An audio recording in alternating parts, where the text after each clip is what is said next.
So, అందరికీ స్వాగతం కొత్త కాలేజ్‌కి. సో, మీకు కొన్ని కొన్ని ఆబ్వియస్‌లీ పోను పోను అర్థమవుతాయి. ఈ కాలేజ్‌లో దినచర్య ఎలా ఉంటది? ఏంటి అనేది. సో, బేసిక్‌గా కొన్ని కొన్ని విషయాలు మాత్రం నేను చెప్పేస్తానిప్పుడు. ఏవేవి మీరు గుర్తుపెట్టుకోవాల్సిన విషయాలున్నాయో.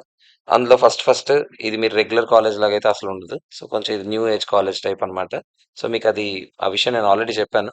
మీరు జాయిన్ అయినప్పుడు గూడా.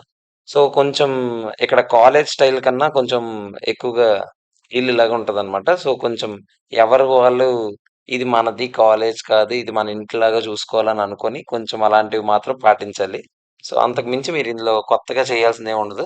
సో, మీకు సబ్జెక్ట్ పరంగా ఏ డౌట్స్ వచ్చినా, ఎప్పుడు ఎలాంటి ప్రాబ్లమ్ వచ్చినా మీరు వెంటనే నాకు కాంటాక్ట్ అది ఇక్కడే ఉంటాను. నేను ఖాళీగా పడుంటున్నా. సో, ఏదైనా డౌట్స్ ఏమైనా ఉంటే మీరు నన్ను అడగొచ్చు. ఓకేనా? సో, మీకు మేజర్‌గా 3 సబ్జెక్ట్స్ నేనే హ్యాండిల్ చేస్తాను. లా ఒక్కటి మాత్రం వేరే ఫ్యాకల్టీ వస్తారు. మీకు లా సబ్జెక్ట్ ఏమో 29న అవుతది. సో, ఎలాగో 30థ్ వరకు మీకు హాఫ్ డేసే ఉంటాయి. సో, 30థ్ వరకు హాఫ్ డేస్ అయిపోయిన తర్వాత జూలై 1 నుంచి మాత్రం మీకు ఫుల్ డేస్ ఉంటాయి. మార్నింగ్ 9 టు సాయంత్రం 6:30 వరకు మీకు కాలేజ్ ఉంటుంది. ఇంకా అంతే. మిగతా విషయాలు రోజు రోజుకి మీకు అర్థమవుతుంటది. ఓకే. ఇక్కడ ఇలా ఉండాలి, ఇలా ఉండాలని. ఇక్కడ రూల్స్ అండ్ రెగ్యులేషన్స్ ఏమి ఉండవు. అది ఎంత వరకు ఉండవు అనేది మీరు అయ్యే కొద్దీ తెలుసుకుంటారు. ఓకే. సో, ఈరోజు మనం కూర్చోండి. సో, ఈరోజు మనం టాక్స్ డెమోతో స్టార్ట్ చేస్తాం. ఈరోజు మనకి టాక్స్ అవుతుంది, కాస్టింగ్ అవుతుంది. అంటే టాక్స్‌లో మళ్ళీ 2 ఉంటాయి మనకి subjects. IDT, DT. So, direct tax, indirect tax. ఈరోజు మనకి ఇండైరెక్ట్ టాక్స్ స్టార్ట్ అవుతుంది. సో, ఈరోజు ఇండైరెక్ట్ టాక్స్ కాస్టింగ్ అవుతుంది. కాస్టింగ్ కంటిన్యూయస్‌గా అవుతూనే ఉంటుంది. అకౌంట్స్ మాత్రం ఇప్పుడిప్పుడు అవ్వదు. ఎందుకంటే మీ అందరికీ అకౌంట్స్ టచ్ ఉంది కాబట్టి, సో, అకౌంట్స్ మనం లాస్ట్‌లో చేసుకుంటాము. సో, మనకి మెయిన్ మిగతా సబ్జెక్ట్స్ మాత్రం మెయిన్. ఎందుకంటే టాక్స్ కాస్టింగ్ అయితే మీరు అసలు ఇప్పటి వరకు ఎప్పుడు వినుండరు. డిగ్రీలో కూడా విన్నారని నేను అనుకోను. డిగ్రీ నుంచి వచ్చిన వాళ్ళు. ఏమో నాకు తెలీదు డిగ్రీలో సబ్జెక్ట్ ఏముంటదో. అండ్ ఫౌండేషన్‌లో అయితే కాస్టింగ్ మీరేదో ఉన్నాదంటే ఉంది. బట్ అది మీరు చదవకపోయుంటారని నాకు చాలా నమ్మకం. సో, ఇప్పుడు మనం డీటెయిల్డ్‌గా ఈ రోజు నుంచి మనం స్టార్ట్ చేస్తాం అనమాట. Tax and costing. ఓకేనా? సో, ఫస్ట్ ఫస్ట్ ఈరోజు మనం ఇండైరెక్ట్ టాక్స్ స్టార్ట్ చేస్తాము. సో, అసలు ఇండైరెక్ట్ టాక్స్ అంటే ఏంటి? మీకసలు బేసిక్‌గా టాక్స్ అంటే జీరో నాలెడ్జ్ కాబట్టి, మనం ఫస్ట్ నుంచి బేసిక్స్ నుంచి స్టార్ట్ చేసుకుందాం. ఓకేనా? మీరు అంటే మీకు తెలిసింది టాక్స్ అంటే మీకు ఎంత వరకు మీకు అంటే రియల్ లైఫ్‌లో మీరు ఎంత వరకు టాక్స్ అనే పదం వినుంటారని నేను అనుకుంటున్నానంటే, మహా అయితే ఎవడో ఇప్పుడు స్టేటస్‌లు పెడతాడు. జూలై మంత్ వచ్చింది కదా! జూన్ వచ్చింది, జూలై వచ్చిందంటే ఇప్పుడు ఖచ్చితంగా స్టేటస్‌లు చూస్తారు వాట్సాప్‌లో.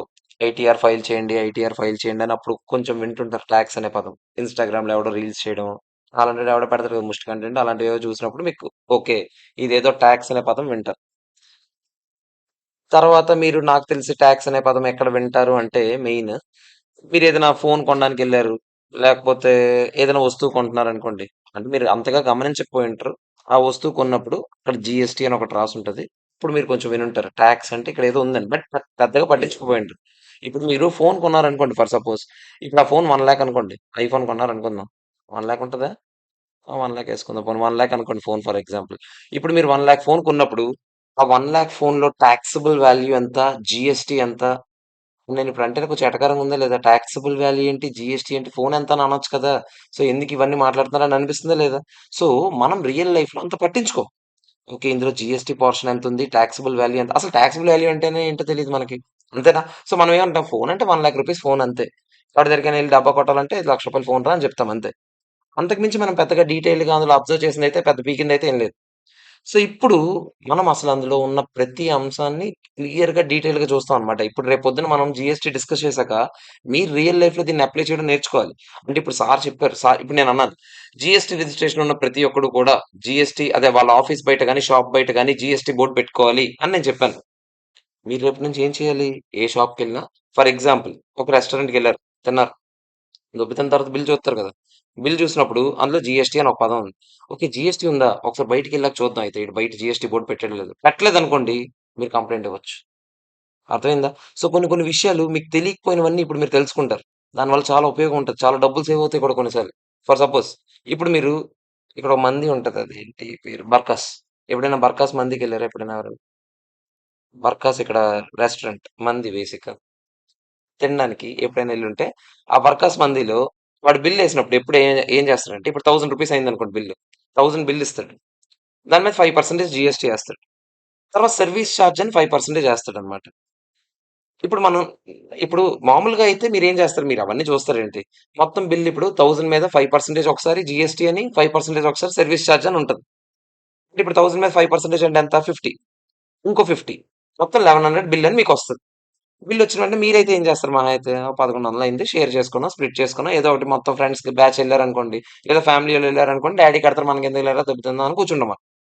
ఇప్పుడు బిల్ కట్టేసిన తర్వాత మనం వచ్చేస్తాం. కానీ ఇప్పుడు జీఎస్టీ తెలిసాక మనం ఇందులో చెప్తాం అనమాట. టాక్సెస్ అంటే గవర్నమెంట్ అథారిటీ అంటే గవర్నమెంట్ ఎప్పుడైతే టాక్స్ కలెక్ట్ చేయాలని అథారిటీ ఇచ్చిందో అప్పుడు మాత్రమే కలెక్ట్ చేయాలి. ఇంకే టాక్సెస్ కలెక్ట్ చేయకూడదు. ఫర్ సపోజ్ జీఎస్టీ అనేది గవర్నమెంట్ ఒక లా పాస్ చేసింది కాబట్టి దానికి తగినట్టుగానే మనం జీఎస్టీ కలెక్ట్ చేసుకోవాలి అని చెప్తాం మన తర్వాత. తర్వాత అంటాం ఇంకే టాక్సెస్ కూడా మీ బిల్‌లో ఉండకూడదు అని చెప్తాం. ఇప్పుడు నేనిప్పుడు అదే మందికెళ్ళాననుకోండి నేనేమంటాను? జీఎస్టీ రూ. 50 ఉంది. సర్విస్ చార్జ్ ఏంటి మళ్ళీ కొత్తగా పేరు? జీఎస్టీ అంటేనే మరి టాక్స్ పడింది. మళ్ళీ సర్విస్ చార్జ్ ఏంటి? ఇప్పుడు మనం అడిగామనుకోండి, మీరు ఖచ్చితంగా చూడండి. ఒకసారి సరదాగానే ట్రై చేయండి. ఇప్పుడు ఖచ్చితంగా ఎప్పటికి అదే జరుగుతుంటదక్కడ. నేను మొన్న ఎళ్ళినప్పుడు అదే జరుగుతుంది. మీరెళ్ళినప్పుడు అక్కడికెళ్ళి అడిగారనుకోండి, బ్రో సర్విస్ చార్జ్ అని ఏదో ఎసారని వెంటనే ఆడనే డైలాగ్ ఏంటి తెలుసా? "ఒక్క నిమిషం సార్ తీసేస్తాను" అననేసి ఎళ్లి అప్పుడు తీసొస్తాడు. అప్పుడు బిల్ ఎంతకిస్తాడు తెలుసా? 1050కి ఇస్తాడు. అంటే మనం అడగకపోయుంటే 1100 తీసుకుంటాడు. అడిగితే అప్పుడు తీస్తున్నాడు. యాక్చువల్‌గా అయితే ఇప్పుడు నాకక్కడ నిజంగా చెయ్యి దూలెక్కుంటే నేనేం చేసుండేవాడిని? కంప్లెయింట్ ఇచ్చుండేవాడినేమో మేబీ. బట్ ఇప్పుడు నేనక్కడికి వదిలేసాను. ఆ విషయాన్ని అక్కడికి వదిలేసాను. కానీ కావాలంటే నేను కంప్లెయింట్ ఇవ్వచ్చా? ఇవ్వచ్చు. అర్థమైందా? మీరెందుకు సర్విస్ చార్జ్ అని జనాల నుంచి కలెక్ట్ చేస్తున్నారు? అడిగితేనే ఎందుకు చెప్తున్నారు? ఆ తర్వాత అడిగితే ఏం చెప్తున్నాడో తెలుసా? అదే మీరు కట్టాలని అనుకుంటే కట్టండి సార్ లేకపోతే లేదనంట. కట్టాలని అనుకుంటే కట్టాలి అని అనేది టిప్ అంటారు దాన్ని. దానికి ఇప్పుడు సర్విస్ చార్జ్ అని బిల్ ఏసేయడం ఏంటి? అలా వేయకూడదు కదా! సో, ఈ విషయాన్ని మనం అడిగితేనే తెలుస్తుంది. సో, ఇప్పుడు రేపు పొద్దున్న సరే ఇప్పుడు జనాలందరికీ తెలీదు కదా సార్ అంటే, మనం చిన్నప్పుడు ఎప్పుడో ఒక విషయం వినుంటాం అని అనుకుంటున్నాను. మీరందరూ విన్నారని అనుకుంటున్నా. Ignorance of law is no excuse. ఒక మనిషిని పొడి చేసి, రేపు పొద్దున్న నేనెళ్లి, పొడిస్తే తప్పని నాకు తెలీదండి. లేపోతే నేనెందుకు పొడిచుండేవాడిని? అని అంటే దొబ్బరు. అర్థమైందా? సో, బేసిక్‌గా ఏదైనా మీరు చేశారనుకోండి, దానికి ఎనకాతల ఏ పరిణామాలుంటాయో ముందుగానే తెలుసుకోవాలి మనం. తెలుసుకోకపోయినా తప్పే మీదే. ఓకేనా? సో, బేసిక్‌గా ప్రతి విషయం తెలియాలి. సో, ఏ విషయం తెలీదని రేపొద్దున మీరు చెప్పుకుందామని అనుకున్నా కూడా చెల్లదు. అర్థమైందా? సో, ప్రతి విషయాన్ని తెలుసుకోవాల్సిన బాధ్యత మీదే. సో, అలా ఈ విషయాలన్నిటిలోని మెయిన్ విషయం, పెద్ద విషయం ఏంటంటే టాక్స్ గురించి మీకు తెలియాలి. అందులోని డైరెక్ట్ టాక్స్, ఇన్‌డైరెక్ట్ టాక్స్ 2 ఉన్నాయి. అసలు డైరెక్ట్ టాక్స్ అంటే ఏంటి? ఇన్‌డైరెక్ట్ టాక్స్ అంటే ఏంటి? ఈరోజు మనం ఆ పార్ట్ మాత్రమే నేర్చుకుంటాం. ఈరోజు ఒక్కటి కొంచెం డ్రైగా ఉంటది. ఎందుకంటే చాప్టర్ ఇంట్రడక్షన్ కాబట్టి. కానీ రేపటి నుంచి మనం చాప్టర్ లోపలికెళ్తాం. సూపర్‌గుంటది జీఎస్టీ. జీఎస్టీ మీరు మొత్తం మనకి రెగ్యులర్ క్లాస్ అయితే రఫ్‌గా ఒక 50 అవర్స్ అవుద్దనుకోండి జీఎస్టీ సబ్జెక్ట్ ఒకటి. ఎందుకంటే డైరెక్ట్ టాక్స్, జీఎస్టీ కలిపి కదా! సో, జీఎస్టీ ఒక 50 అవర్స్, డైరెక్ట్ టాక్స్ ఒక 80-90 అవర్స్ అయిందనుకుందాం కాసేపు. జీఎస్టీ 50 అవర్స్ వింటారు గదా! విన్నాక మనం ఒక 3, 4 అవర్స్ మ్యారథాన్ చేద్దాం. మీకు అనిపిస్తది ఓకే. ఇది 50 గంటల్లో చదివినా, 4 గంటల్లో చదివినా ఒకలాగే ఉంటదది. ఓకేనా? అంటే అన్నీ తెలిస్తాయి. విషయాలు తెలియకపోతే నేను డైరెక్ట్‌గా మ్యారథాన్ చెప్పేస్తే మీకేం అర్థం కాదు. సో, అన్ని విషయాలు తెలిసాక ఈ సబ్జెక్ట్ ప్రాక్టీస్ చేయాలంటే మొత్తం 1-15 చాప్టర్స్ వరకు నన్ను నమ్మండి కరెక్ట్ 3 గంటలు. కావాలంటే నేను ఆ రోజు చూపిస్తాను. 3 గంటల్లో మొత్తం నేను ఇదంతా 15 చాప్టర్‌లు నేను అస్సలు పుస్తకం తీయకుండా చెప్తాను నేను అలా. సో, బేసిక్‌గా మీరు ఎలా నేర్చుకోవాలి? మీరు కూడా అలానే నేర్చుకోవాలి. అంటే ప్రతి చాప్టర్ కూడా ఆ చాప్టర్ అయిపోయాక మహా అయితే నాకు 5 మినిట్స్ ఇవ్వండి. మొత్తం చాప్టర్‌లో ఏముంటదో చెప్పేస్తానని చెప్పాలి. మీకు టాక్స్‌లో ముఖ్యంగా మీరు గుర్తుపెట్టుకోవాల్సిందేంటంటే ఇప్పుడు కాస్టింగ్ ఉంది. ప్రాక్టీస్ చాలా చాలా అవసరం. అకౌంట్స్ ఉంది. అకౌంట్స్ కూడా అంతే ప్రాక్టీస్ చేస్తేనే మనం బాగా సాల్వ్ చేయగలుగుతాం. టాక్స్ అలా కాదు. టాక్స్‌లో ప్రొవిజన్స్ చాలా చాలా అవసరం. అంటే ప్రొవిజన్ స్ట్రాంగ్‌గా ఉన్నారనుకోండి క్వెషన్ పెద్ద మ్యాటర్ కాదు. ప్రొవిజన్ వచ్చినోడికి క్వెషన్ ఆన్సర్ చేయడం పెద్ద మ్యాటరే కాదు. కానీ ప్రొవిజనే వీక్‌గా ఉన్నారనుకోండి దెబ్బైపోతారు. సో, మనం ప్రొవిజన్స్ మీద మాత్రమే ఫోకస్ చేయాలి. అందులోని ఇన్‌డైరెక్ట్ టాక్స్‌లో అయితే చాలా చాలా ఇంపార్టెంట్ ప్రొవిజన్స్. డైరెక్ట్ టాక్స్‌లో అయితే కొంచెం క్వెషన్స్ ఉంటాయి. కొంచెం అంటే పెద్ద సైజ్ క్వెషన్స్ ఉంటాయి. కొంచెం చేస్తే గాని అర్థం కానివి కొన్ని ఉంటాయి. ఇన్‌డైరెక్ట్ టాక్స్ అయితే అసలు నన్ను నమ్మండి అసలు సంబంధమే లేదు. డైరెక్ట్‌గా క్వెషన్ చూసాక ఓకే. ఇది ఈ ప్రొవిజన్ కదా! అని ఒక ప్రొవిజన్ చెప్పాడు ఆడు మొహాన కొట్టేయడమే అంతే. సో, ఇన్‌డైరెక్ట్ టాక్స్ మాత్రం ప్రొవిజన్స్ చాలా చాలా స్ట్రాంగ్‌గా ఉండాలి మీరు. ఓకేనా? అండ్ మీరు చూడండి ఒక కొత్త సబ్జెక్ట్ నేర్చుకునేటప్పుడు, ఇప్పుడు మీరు అకౌంట్స్ ఉంది, లా ఉంది. ఆల్రెడీ మీరు ఎక్కడో దగ్గర విన్నారు, ఏదో ఒకటి చేశారు. సో, ఇప్పుడు మనం బేస్ నుంచి మళ్ళీ నేను మార్చలేను. బట్ ఇది నా చేతిలో ఉంది. ఎందుకంటే ఈ సబ్జెక్ట్ మీరు మొత్తం నా దగ్గర వింటారు కాబట్టి. ఇది ఫైనల్‌లో కూడా మళ్ళీ నా దగ్గర వింటారు. సో, బేసిక్‌గా నేనిప్పుడు ఎలా ట్యూన్ చేస్తున్నానో మీరు అలా అలవాటు పడండి. మీరు రేపు పొద్దున్న ఎవడడిగినా కూడా జీఎస్టీ మీరు ఇలానే ఈ ప్యాటర్న్‌లోనే చెప్పండి ఆడికి. అర్థమైందా? జీఎస్టీ అంటే ఏంటి అంటే, ఇప్పుడు నేను ఏ ప్యాటర్న్‌లో అయితే మీకు ఈ 15 చాప్టర్‌లు అవుతాయో, ఈ 15 చాప్టర్స్ అవుతాయో, సేమ్ అదే ప్యాటర్న్‌లో మీరు వాటికి ఆన్సర్ చేయగలగాలి. అర్థమైందా? సో, ఫస్ట్ ఈ జీఎస్టీ అనే చాప్టర్ అసలు జీఎస్టీ సబ్జెక్ట్‌లో మనకి మొత్తం ఈ 15 చాప్టర్లు ఉన్నాయి. మనకు అదంతా అనవసరం టైం బొక్క. మనం ఫస్ట్ ఈరోజు నేర్చుకునేది ఇంట్రొడక్షన్ టు జీఎస్టీ. అసలు జీఎస్టీ అంటే అసలు ఏంటి? మీకు తెలిసింది ఏంటి జీఎస్టీ గురించి? మీరు అసలు జస్ట్ మీకు రాండమ్‌గా ఏది పడితే అది మీకేం తెలిసినా పర్లేదు. నాకు ఏదో ఒకటి చెప్తారని అనుకుంటున్నాను నేను. జీఎస్టీ అంటే మీకు ఏమేమి విషయాలు వినుంటారు? జీఎస్టీ ఫుల్ ఫామ్ విన్నారా ఎప్పుడైనా? Goods and services talks. Super. నేనైతే అది కూడా వినకుండా వెళ్ళిపోయాను. ఇంటర్‌లో నేనున్నప్పుడైతే. అప్పుడు జీఎస్టీ లేదులే బేసిక్‌గా. తర్వాత నేను ఫైనల్‌కెళ్ళినప్పుడైతే నాకు జీఎస్టీ అంటే ఏంటో కొంచెం ఆర్టికల్ చెప్పాలో తెలిసింది గానీ, లేకపోతే నాకు అది కూడా తెలియకపోయిండేది. ఇంకేం విన్నారు మీరు? ఏమైనా ఇంకెక్కడైనా విన్నారా జీఎస్టీ అనే పదం మీరు? ఓకే. కొంచెం అంటే సప్లై మీద ఇది లెవీ చేస్తారని కొంచెం ఇది కొంచెం పెద్ద పెద్ద పదాలు టెక్నికల్ వర్డ్స్. మనం ఇప్పుడు ఎలాగో అది నేర్చుకుంటాం. ఓకే. ఇంకేమైనా సింపుల్‌గా మీరు రియల్ లైఫ్‌లో ఎక్కడెక్కడ చూసారు ఇంకేమైనా జీఎస్టీని? ఫ్లిప్‌కార్ట్‌లో? ఫ్లిప్‌కార్ట్‌లో ఏదైనా ప్రొడక్ట్ కొన్నారంటే, ఆ ప్రొడక్ట్ మీద చూసారంట జీఎస్టీ అని. ఓకే. ఇంకా? రెస్టారెంట్ బిల్‌లో ఎప్పుడో చూసుంటారు గదా! కనీసం అప్పుడప్పుడు సరదాగానే బిల్ చూసుంటే జీఎస్టీ ఉంటది. ఓకేనా? పాకెట్ మనదైనప్పుడు చిల్లు పడితే అప్పుడు చూస్తాం ఖచ్చితంగా. బిల్ ఎలా ఉందని. అంటే లేపోతే వాటర్ బాటిల్ బిల్ ఏసాడో లేదో అన్నీ చూస్తాం గదా మరి. డబ్బులు ఎవడో కట్టాడంటేనే మనం బిల్ చూడం. డబ్బులు మనమే కట్టుంటే మనం ఖచ్చితంగా చూసే ఉండాలి. అప్పుడు పోనీ జీఎస్టీ అనే పదం కాకపోయినా సీజీఎస్టీ, ఎస్‌జీఎస్టీ ఇలాంటివేవో చూసుండొచ్చు. ఓకేనా? సో, మొత్తానికి ఎక్కడో దగ్గర అంతంత మాత్రంగానే చూసాం మనం జీఎస్టీ అంటే ఏంటో. అసలు సార్ జీఎస్టీ అంటే ఏంటి మనం తెలుసుకోకముందు డైరెక్ట్ టాక్స్, ఇండైరెక్ట్ టాక్స్ అని మనం టాక్స్‌ని విడదీస్తాం కదా! అసలు రెండిటికి డిఫరెన్స్ ఏంటో మనం తెలుసుకోవాలి. ఓకేనా? So, first direct tax, indirect టాక్స్‌కి డిఫరెన్సెస్. ముందు మీరు నాకు చెప్పండి. మీకు సీఏ వాళ్ళున్నారు ఇక్కడ. సీఎంఏ వాళ్ళున్నారు. సీఏ వాళ్ళకి ఒక బోర్డ్ ఉంటది. ఏంటా బోర్డ్? ఐసీఏఐ. ఏం చేస్తది ఐసీఐ? ఎగ్జామ్స్ కండక్ట్ చేయడం, నోటిఫికేషన్స్ ఏమైనా రిలీజ్ చేయడం, స్టూడెంట్స్ ప్రాణాలతో అదే అది లేకుండా మిగతావేవైనా ఉంటే అలాంటివేమైనా చేయడం చేస్తుంటదా లేదా చెప్పండి? ఇదంతా ఎవరు చేస్తారు? ఐసీఏఏ చేస్తది. మరి సీఎంఏకి? ఐసీఎంఏ ఈడేం చేస్తాడు? ఆడేం చేస్తాడో ఈడే చేస్తాడంతే. సో, బేసిక్‌గా మొత్తానికి 2 బోర్డ్స్ ఉన్నాయా లేదా? ఒక సబ్జెక్ట్‌కి ఒక బోర్డ్ ఉంది కదా! మరి ఈ సబ్జెక్ట్‌కి కూడా ఒక బోర్డ్ ఉండాలి కదా! ఒక పెద్ద మనిషి ఎవరో ఒకళ్ళు. సో, డీటీకి సీబీడీటీ అని ఒక బోర్డ్ ఉంది. Central board for direct taxes. Central board for direct taxes. అంటే సెంట్రలోళ్ళు. స్టేటోళ్ళు కాదు. సెంట్రలోళ్ళు. Central board for direct taxes అనేది ఒక బోర్డ్ ఉందన్నమాట. మరి ఇక్కడ కూడా ఒక బోర్డ్ ఉండాలి కదా! ఇండైరెక్ట్ టాక్సెస్‌కి. Central board for indirect taxes and customs. ఒకప్పుడు దీని పేరు సీబీఈసీ అని ఉండేది. Central board for excise and exercise కాదు. Excise. E X C I S C. Excise and customs అని ఉండేది ఒకప్పుడు. ఇప్పుడు అవేం లేవు. ఎక్సైజ్ డ్యూటీ, వాట్ అని ఒకప్పుడు ఉండేవి. మేము చదువుకునే టైంలో ఇప్పుడు అన్ని తీసేసాడు. అన్నిటికి ఒకటే జీఎస్టీ. అంటే మీ సిలబస్ తగ్గిపోయింది. ఇప్పుడు ఒకటే జీఎస్టీ ఒకటే ఉంది. సో, ఇప్పుడు దీని పేరు కూడా మార్చేసారు. Central board for indirect taxes and customs అని. సార్ మరి కస్టమ్స్ అని ఏదో పేరు పెట్టారు అదేంటి సార్ అంటే, సీఎంఏ ఇంటర్ వాళ్ళకి ఎక్స్‌ట్రా‌గా కస్టమ్స్ అని ఒక చాప్టర్ ఉంది. అది కస్టమ్స్ అని ఒక టాపిక్ ఉంది. Sub topic. అందులో ఒక 3 చాప్టర్‌లు ఉంటాయి. సీఏ ఇంటర్ వాళ్ళకైతే అది లేదు. సీఏ ఇంటర్ వాళ్ళు మొత్తం అది ఫైనల్‌లో నేర్చుకుంటారు. సీఎంఏ ఇంటర్ వాళ్ళు ఇంటర్‌లో కూడా కొంచెం నేర్చుకుంటారు. ఫైనల్‌లో కూడా కొంచెం నేర్చుకుంటారు. సో, బేసిక్‌గా ఇప్పుడు నేను ఒకే ఒక డిఫరెన్స్ చెప్పాను రెండిటికి. దీనికో బోర్డ్ ఉంది. దానికో బోర్డ్ ఉంది. దీని బోర్డ్ పేరేంటి? సీబీడీటీ అంటే ఏంటి? Central board for direct taxes. దీని బోర్డ్ పేరేంటి? Central board for indirect taxes and customs. Customs ఇంకో సబ్జెక్ట్. ఓకేనా? సో, అండ్ కస్టమ్స్ ఒక బోర్డ్ ఉంది.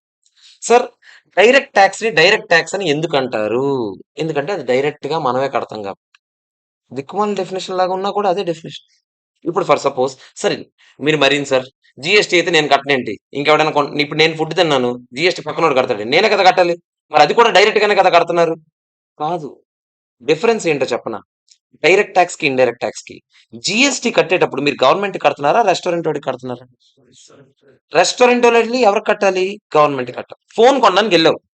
ఫోన్ రూ. 1,00,000 అన్నాడు. 80,000 ఫోన్ అండి. 20,000 జీఎస్టీ అండి అన్నాడు. 80,000 ఇచ్చి 20,000 గవర్నమెంట్‌కి నేను ఇస్తానులే అంటావా? నడ్డి మీద తంతాడు. సో, బేసిక్‌గా నువ్వు మొత్తం డబ్బులు ఈడికే ఇవ్వాలి. అర్థమైందా? వాడెళ్ళి ఆ డబ్బులు ఆడుంచుకొని మిగతా 20,000 తీసుకెళ్ళి ఎవడికి కడతాడు? గవర్నమెంట్‌కి కడతాడు. సో, బేసిక్‌గా ఇక్కడ టాక్స్ ఇండైరెక్ట్ టాక్స్‌లో ఏమవుతుంది చూడండి. నేను గవర్నమెంట్‌కి కడుతున్నాను. బట్ డైరెక్ట్‌గా కడుతున్నానా? ఇండైరెక్ట్‌గా కడుతున్నానా? అందుకే అది ఇండైరెక్ట్ టాక్స్. మరి డైరెక్ట్ టాక్స్ అన్నారు కదా సార్! అదేంటి సార్ అంటే, ఈ మంత్ మీకు చెప్పాను ఇన్‌కమ్ టాక్స్ రిటర్న్ సీజన్ అని.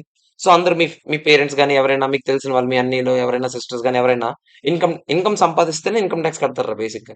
సో ఎవరికైనా ఇన్కమ్ ఉందనుకోండి వాళ్ళు ఇన్కమ్ ట్యాక్స్ కడతారు. మేము ఎవరు కట్టలేస్తారంటే మీకు ఎవరికి ఇన్కమ్ లేదు కాబట్టి. ఎవరికైనా ఇన్కమ్ ఉంటే వాళ్ళు ఇన్కమ్ ట్యాక్స్ కడతారు. సో వాళ్ళు ఇన్కమ్ ట్యాక్స్ కట్టేటప్పుడు రిటర్న్ ఫైల్ చేసేటప్పుడు అక్కడే ట్యాక్స్ ఎంత కట్టాలో చూపిస్తుంది. ఆ ట్యాక్స్ కట్టేస్తారు. డైరెక్ట్ గా కట్టేస్తారు వెబ్సైట్ లో. డైరెక్ట్ గా వెబ్సైట్ లో కట్టేటప్పుడు అది డైరెక్ట్ గా ఎక్కడికి వెళ్ళిపోతుంది, గవర్నమెంట్ కి వెళ్ళిపోతుంది. సో సార్ మా అన్నయ్య ఇన్కమ్ ట్యాక్స్ రిటర్న్ ఒక సీఏతో వేయిస్తాడు సార్. సీఏతో వేయించినా కూడా ఆ సీఏ కూడా ఓపెన్ చేసేది మీ లాగిన్ ఐడి పాస్వర్డ్ ఓపెన్ చేసి మీ దాని నుంచే రిటర్న్ ఫైల్ చేస్తాడు. సో మీ తరపున కడుతున్నాడే గానీ బేసిక్ గా వాడు తీసుకొని వాడెళ్ళి గవర్నమెంట్ కట్టట్లేదు. సో డైరెక్ట్ ట్యాక్స్ లో డైరెక్ట్ గా గవర్నమెంట్ కి ఎవరు కడతారు? మీరే. సో ఇండైరెక్ట్ ట్యాక్స్ లో ఎవరు కడతారు? నేను వెళ్ళి సప్లయర్ కడతాను. సప్లయర్ అని ఒక పదం వాడాను నేను ఇప్పుడు. సప్లయర్ అంటే ఏంటి? సప్లై చేసేవాడు. ఏం సప్లై చేసేవాడు? గూడ్స్ సప్లై చేస్తే గూడ్స్. ఇప్పుడు నేనేం సప్లై చేస్తున్నాను? గూడ్సా సర్వీసా? సర్వీస్ సప్లై చేసినా కూడా సప్లయర్. అర్థమైందా? సో సప్లయర్ వెళ్ళి జిఎస్టీ కడతాడు. ఎవరికి? గవర్నమెంట్ కడతాడు. ఇప్పుడు నేనున్నాను. యాక్చువల్గా అయితే కోచింగ్ ఇన్స్టిట్యూషన్ మీద జిఎస్టీ ఉంటుంది. సో ఇప్పుడు నేను ఫీజు తీసుకుంటే విత్ జిఎస్టీ తీసుకోవాలి. సార్ మరి మాకు ఫీజు ఇప్పుడు ఇంత చెప్పారు కదా, అది నేను ఇంక్లూడింగ్ జిఎస్టీ చెప్పానేమో. సో అప్పుడు నేను మీ దగ్గర నుంచి డబ్బులు తీసుకున్నాను కదా, అది విడదీసి జిఎస్టీ పోర్షన్ నేను జిఎస్టీ మాత్రం తీసుకెళ్ళి ఏం చేయాలి? గవర్నమెంట్ కట్టాలి. అర్థమైందా? సరే అయితే మా కాలేజ్ ఫీజులో కూడా ఇప్పటి వరకు జిఎస్టీ ఉంటుందా? ఎగ్జంప్షన్స్ ఉంటాయి. ఇప్పుడు coaching institutions are not exempted. But educational institutions sir రెండింటికి తేడా ఏంటి సార్? రెండు ఒకటే కదా అంటే coaching institution is not an educational institution. Coaching institution మీకు ఎప్పుడైనా సర్టిఫికేట్ ఇస్తుందా? ఇప్పుడు నీకు సర్టిఫికేట్ ఇస్తానా సీఏ పాస్ అయితే? నేను ఇవ్వను. ఎవరిస్తారు? ఐసీఏడో ఐసీఎంఐడో ఎవడో ఒకటి ఇస్తాడు. అదే మీరు ఇంటర్ పాస్ అయ్యాక ఇంటర్ సర్టిఫికేట్ వస్తుంది కదా, అందులో మీ స్కూల్ పేరు ఉంటుందా లేదా చెప్పండి? ఉంటుంది. ఎందుకంటే వాళ్ళకి రికాగ్నిషన్ ఉంటుంది. అదే ఐ మీన్ స్కూల్ అన్న కాలేజ్ పేరు. స్కూల్ అయితే స్కూల్ పేరు కూడా ఉంటుంది 10th క్లాస్ లో. వాళ్ళకి రికాగ్నిషన్ ఉంటుంది. అర్థమైందా? సో రికాగ్నిషన్ ఉన్నోళ్ళు ఇచ్చేదాన్ని వాళ్ళని ఏమంటాం మనం? ఎడ్యుకేషనల్ ఇన్స్టిట్యూషన్స్ అంటాం. అయితే సార్ మేము ఎప్పుడు సిపిఈలో చదివాను సార్. సిపిఈలో ఫర్ సపోజ్ మాకు ఇంటర్ కాలేజ్లో సిపిఈ చదివాను సార్ నేను. ఇంటర్లో వాళ్ళకి రికాగ్నిషన్ ఉంది కాబట్టి అయితే వాళ్ళకి సిఏ ఇంటర్ కూడా రికాగ్నిషన్ ఉందా? అలా అవ్వదు. వాళ్ళకి ఇంటర్ వరకు రికాగ్నిషన్ ఉంటుంది. ఇంటర్ వరకు మీకు డిగ్రీ ఇస్తారు. ఇంటర్ తర్వాత మీరు foundation, CA, inter, CA, final చేసేటప్పుడు వాళ్ళే మీకు ఎవరు సర్టిఫికెట్లు ఎవరిస్తారు? బోర్డోడు ఇస్తాడు. అర్థమైందా? అవి కోచింగ్. అక్కడ నుంచి కోచింగ్ ఇన్స్టిట్యూషన్, అక్కడ వరకు ఏంటి? ఎడ్యుకేషన్ ఇన్స్టిట్యూషన్ అని అర్థం. తేడా అర్థమవుతుందా మీకు రెండింటికి? సో అలా కొన్నింటికి జిఎస్టీలు ఉంటాయి, కొన్నింటికి జిఎస్టీలు ఉండవు. అవన్నీ నేర్చుకుంటాం మనం. దానికే మనకి ఒక చాప్టర్ ఉంది. ఏంటి ఆ ఫిఫ్త్ చాప్టర్ పేరు చదవండి. ఎగ్జామ్షన్స్. ఎవరెవరికి జిఎస్టీలో ఎగ్జామ్షన్ ఉంటుంది. ఇప్పుడు ఎడ్యుకేషన్ ఇన్స్టిట్యూషన్కి ఎగ్జామ్షన్ అని చదువుతాం, but coaching institution is not exempted అని చదువుతాం. ఇవన్నీ ఫర్దర్గా మనం చాలా కొత్త విషయాలు నేర్చుకుంటాం. ఇది నేర్చుకున్న తర్వాత బోల్డ్ ధైర్యం వచ్చేది. ఓడి ఏమో నాకు చాలా విషయాలు తెలిసిపోయి అనిపిస్తుంది జిఎస్టీ నేర్చుకున్నా నిజంగా. ఎందుకంటే ఇప్పుడు మీరు అకౌంట్స్ కాస్టింగ్ నేర్చుకున్నాక వెంటనే ఎక్కడ అప్లై చేసారు. కానీ జిఎస్టీ అలా కాదు. డైరెక్ట్ ట్యాక్స్ అలా కాదు. రేపు పొద్దున్న ఏదైనా జరిగినా కూడా వెంటనే ఇంటి దగ్గరికి, ఇప్పుడు మీ ఇంటి దగ్గర టీవీ కొన్నారు, అమ్మ ఒక నిమిషం ఆగు జిఎస్టీ చెక్ చేస్తాను, ఊరికే సొల్లు. అర్థమైందా? సో ఇలాంటి ఓవర్ యాక్షన్ చేయొచ్చు మనం జిఎస్టీ నేర్చుకున్నాక. మనకి మిగతా సబ్జెక్టులు అది కుదరదు. ఇప్పుడు అకౌంట్స్ నేర్చుకున్నాం, ఎక్కడికి వెళ్ళి అకౌంట్స్ చేస్తాం? నీకు ఎవడైనా ఇవ్వాలి కదా ఫైల్. అంతేనా కదా చెప్పండి? సో అలాంటివి అక్కడ చేయలేము, ఇక్కడ చేయగలం మనం. సో అందుకే శుభ్రంగా నేర్చుకోవాలి మనం. ఇప్పుడు నేను ఏ డిఫరెన్సెస్ చెప్పండి. ఫస్ట్ దీనికో బోర్డు దానికో బోర్డు ఉంది, ఏంటో చెప్పండి. దీనికి సిబిడిటి, దానికి సిబిఐసి. బోర్డు పేరు ఏంటో చెప్పండి, ఫుల్ ఫామ్ చెప్పాలి నాకు. Central board for direct taxes, central board for indirect taxes and customs. Okay. తర్వాత ఏం చెప్పాను? ఇది డైరెక్ట్ ట్యాక్స్ అని ఎందుకు అంటారు? ఆ డైరెక్ట్ గా నేనే కడుతున్నాను కాబట్టి. మరి ఇండైరెక్ట్ ట్యాక్స్ ఎందుకు అంటున్నారు? ఇండైరెక్ట్ గా గవర్నమెంట్ కడుతున్నాను కాబట్టి. మరి ఇలా రాస్తే బాగోదు కదా, కొంచెం ఇంగ్లీష్ లో రాయాలి కదా. సో మనం ఏం చెప్పాలంటే ఎవరు గుడ్డు పెడతారో వాళ్ళకే నొప్పి పడుతుంది అని చెప్పాలి. Paid and borne by same person. కొంచెం ఓవర్ యాక్షన్ ఇదంతా ఇంగ్లీష్ ఆ మాత్రం రాయాలి. పెయిడ్ అంటే ఎవడు కడుతున్నాడు, బోర్న్ అంటే నొప్పి ఎవడికి ఉంటుంది, ఎవడు కట్టాడు ఆడికి నొప్పి ఉంటుంది. ఎక్కడ? డైరెక్ట్ ట్యాక్స్ లో అయితే. అది ఇండైరెక్ట్ ట్యాక్స్ అయితే paid and borne by different persons. కట్టేది ఒకడు, నొప్పి ఇంకోటిది. కట్టేది ఎవడు అంటే సరే అది కూడా నేనే కదా కడుతున్నాను, మీరు కాదు, గవర్నమెంట్ కట్టేది ఎవడో అదే ఇంపార్టెంట్ నాకు. మీరు నాకు చెప్పండి, మీరు నాకు కోచింగ్ ఫీజు కడతారు కదా, గవర్నమెంట్ జిఎస్టీ ఎవడు కట్టాలి? నేనా మీరా? నేనే కదా కట్టాలి. సో పెయిడ్ ఎవరు? నేను. బోర్న్ ఎవరు అంటే నొప్పి ఎవరిది? డబ్బులు ఎవడు? మీవే కదా. సో మీది. Paid by 1 person, borne by different person. మీకు అర్థమవుతుందా లేదా చెప్పండి? ఓకేనా కదా? ఓకే. మరి ఇటు సైడ్ వద్దాం. మరి డైరెక్ట్ ట్యాక్స్ అంటే ప్రోగ్రెసివ్ ఇన్ నేచర్ అంట, indirect tax regressive in nature అంట. మరి ఈ పదాలు ఏంటో తెలుసుకుందాం ఒకసారి. మీరు నాకు చెప్పండి, మీరు ఇన్కమ్ ట్యాక్స్ కడతారా?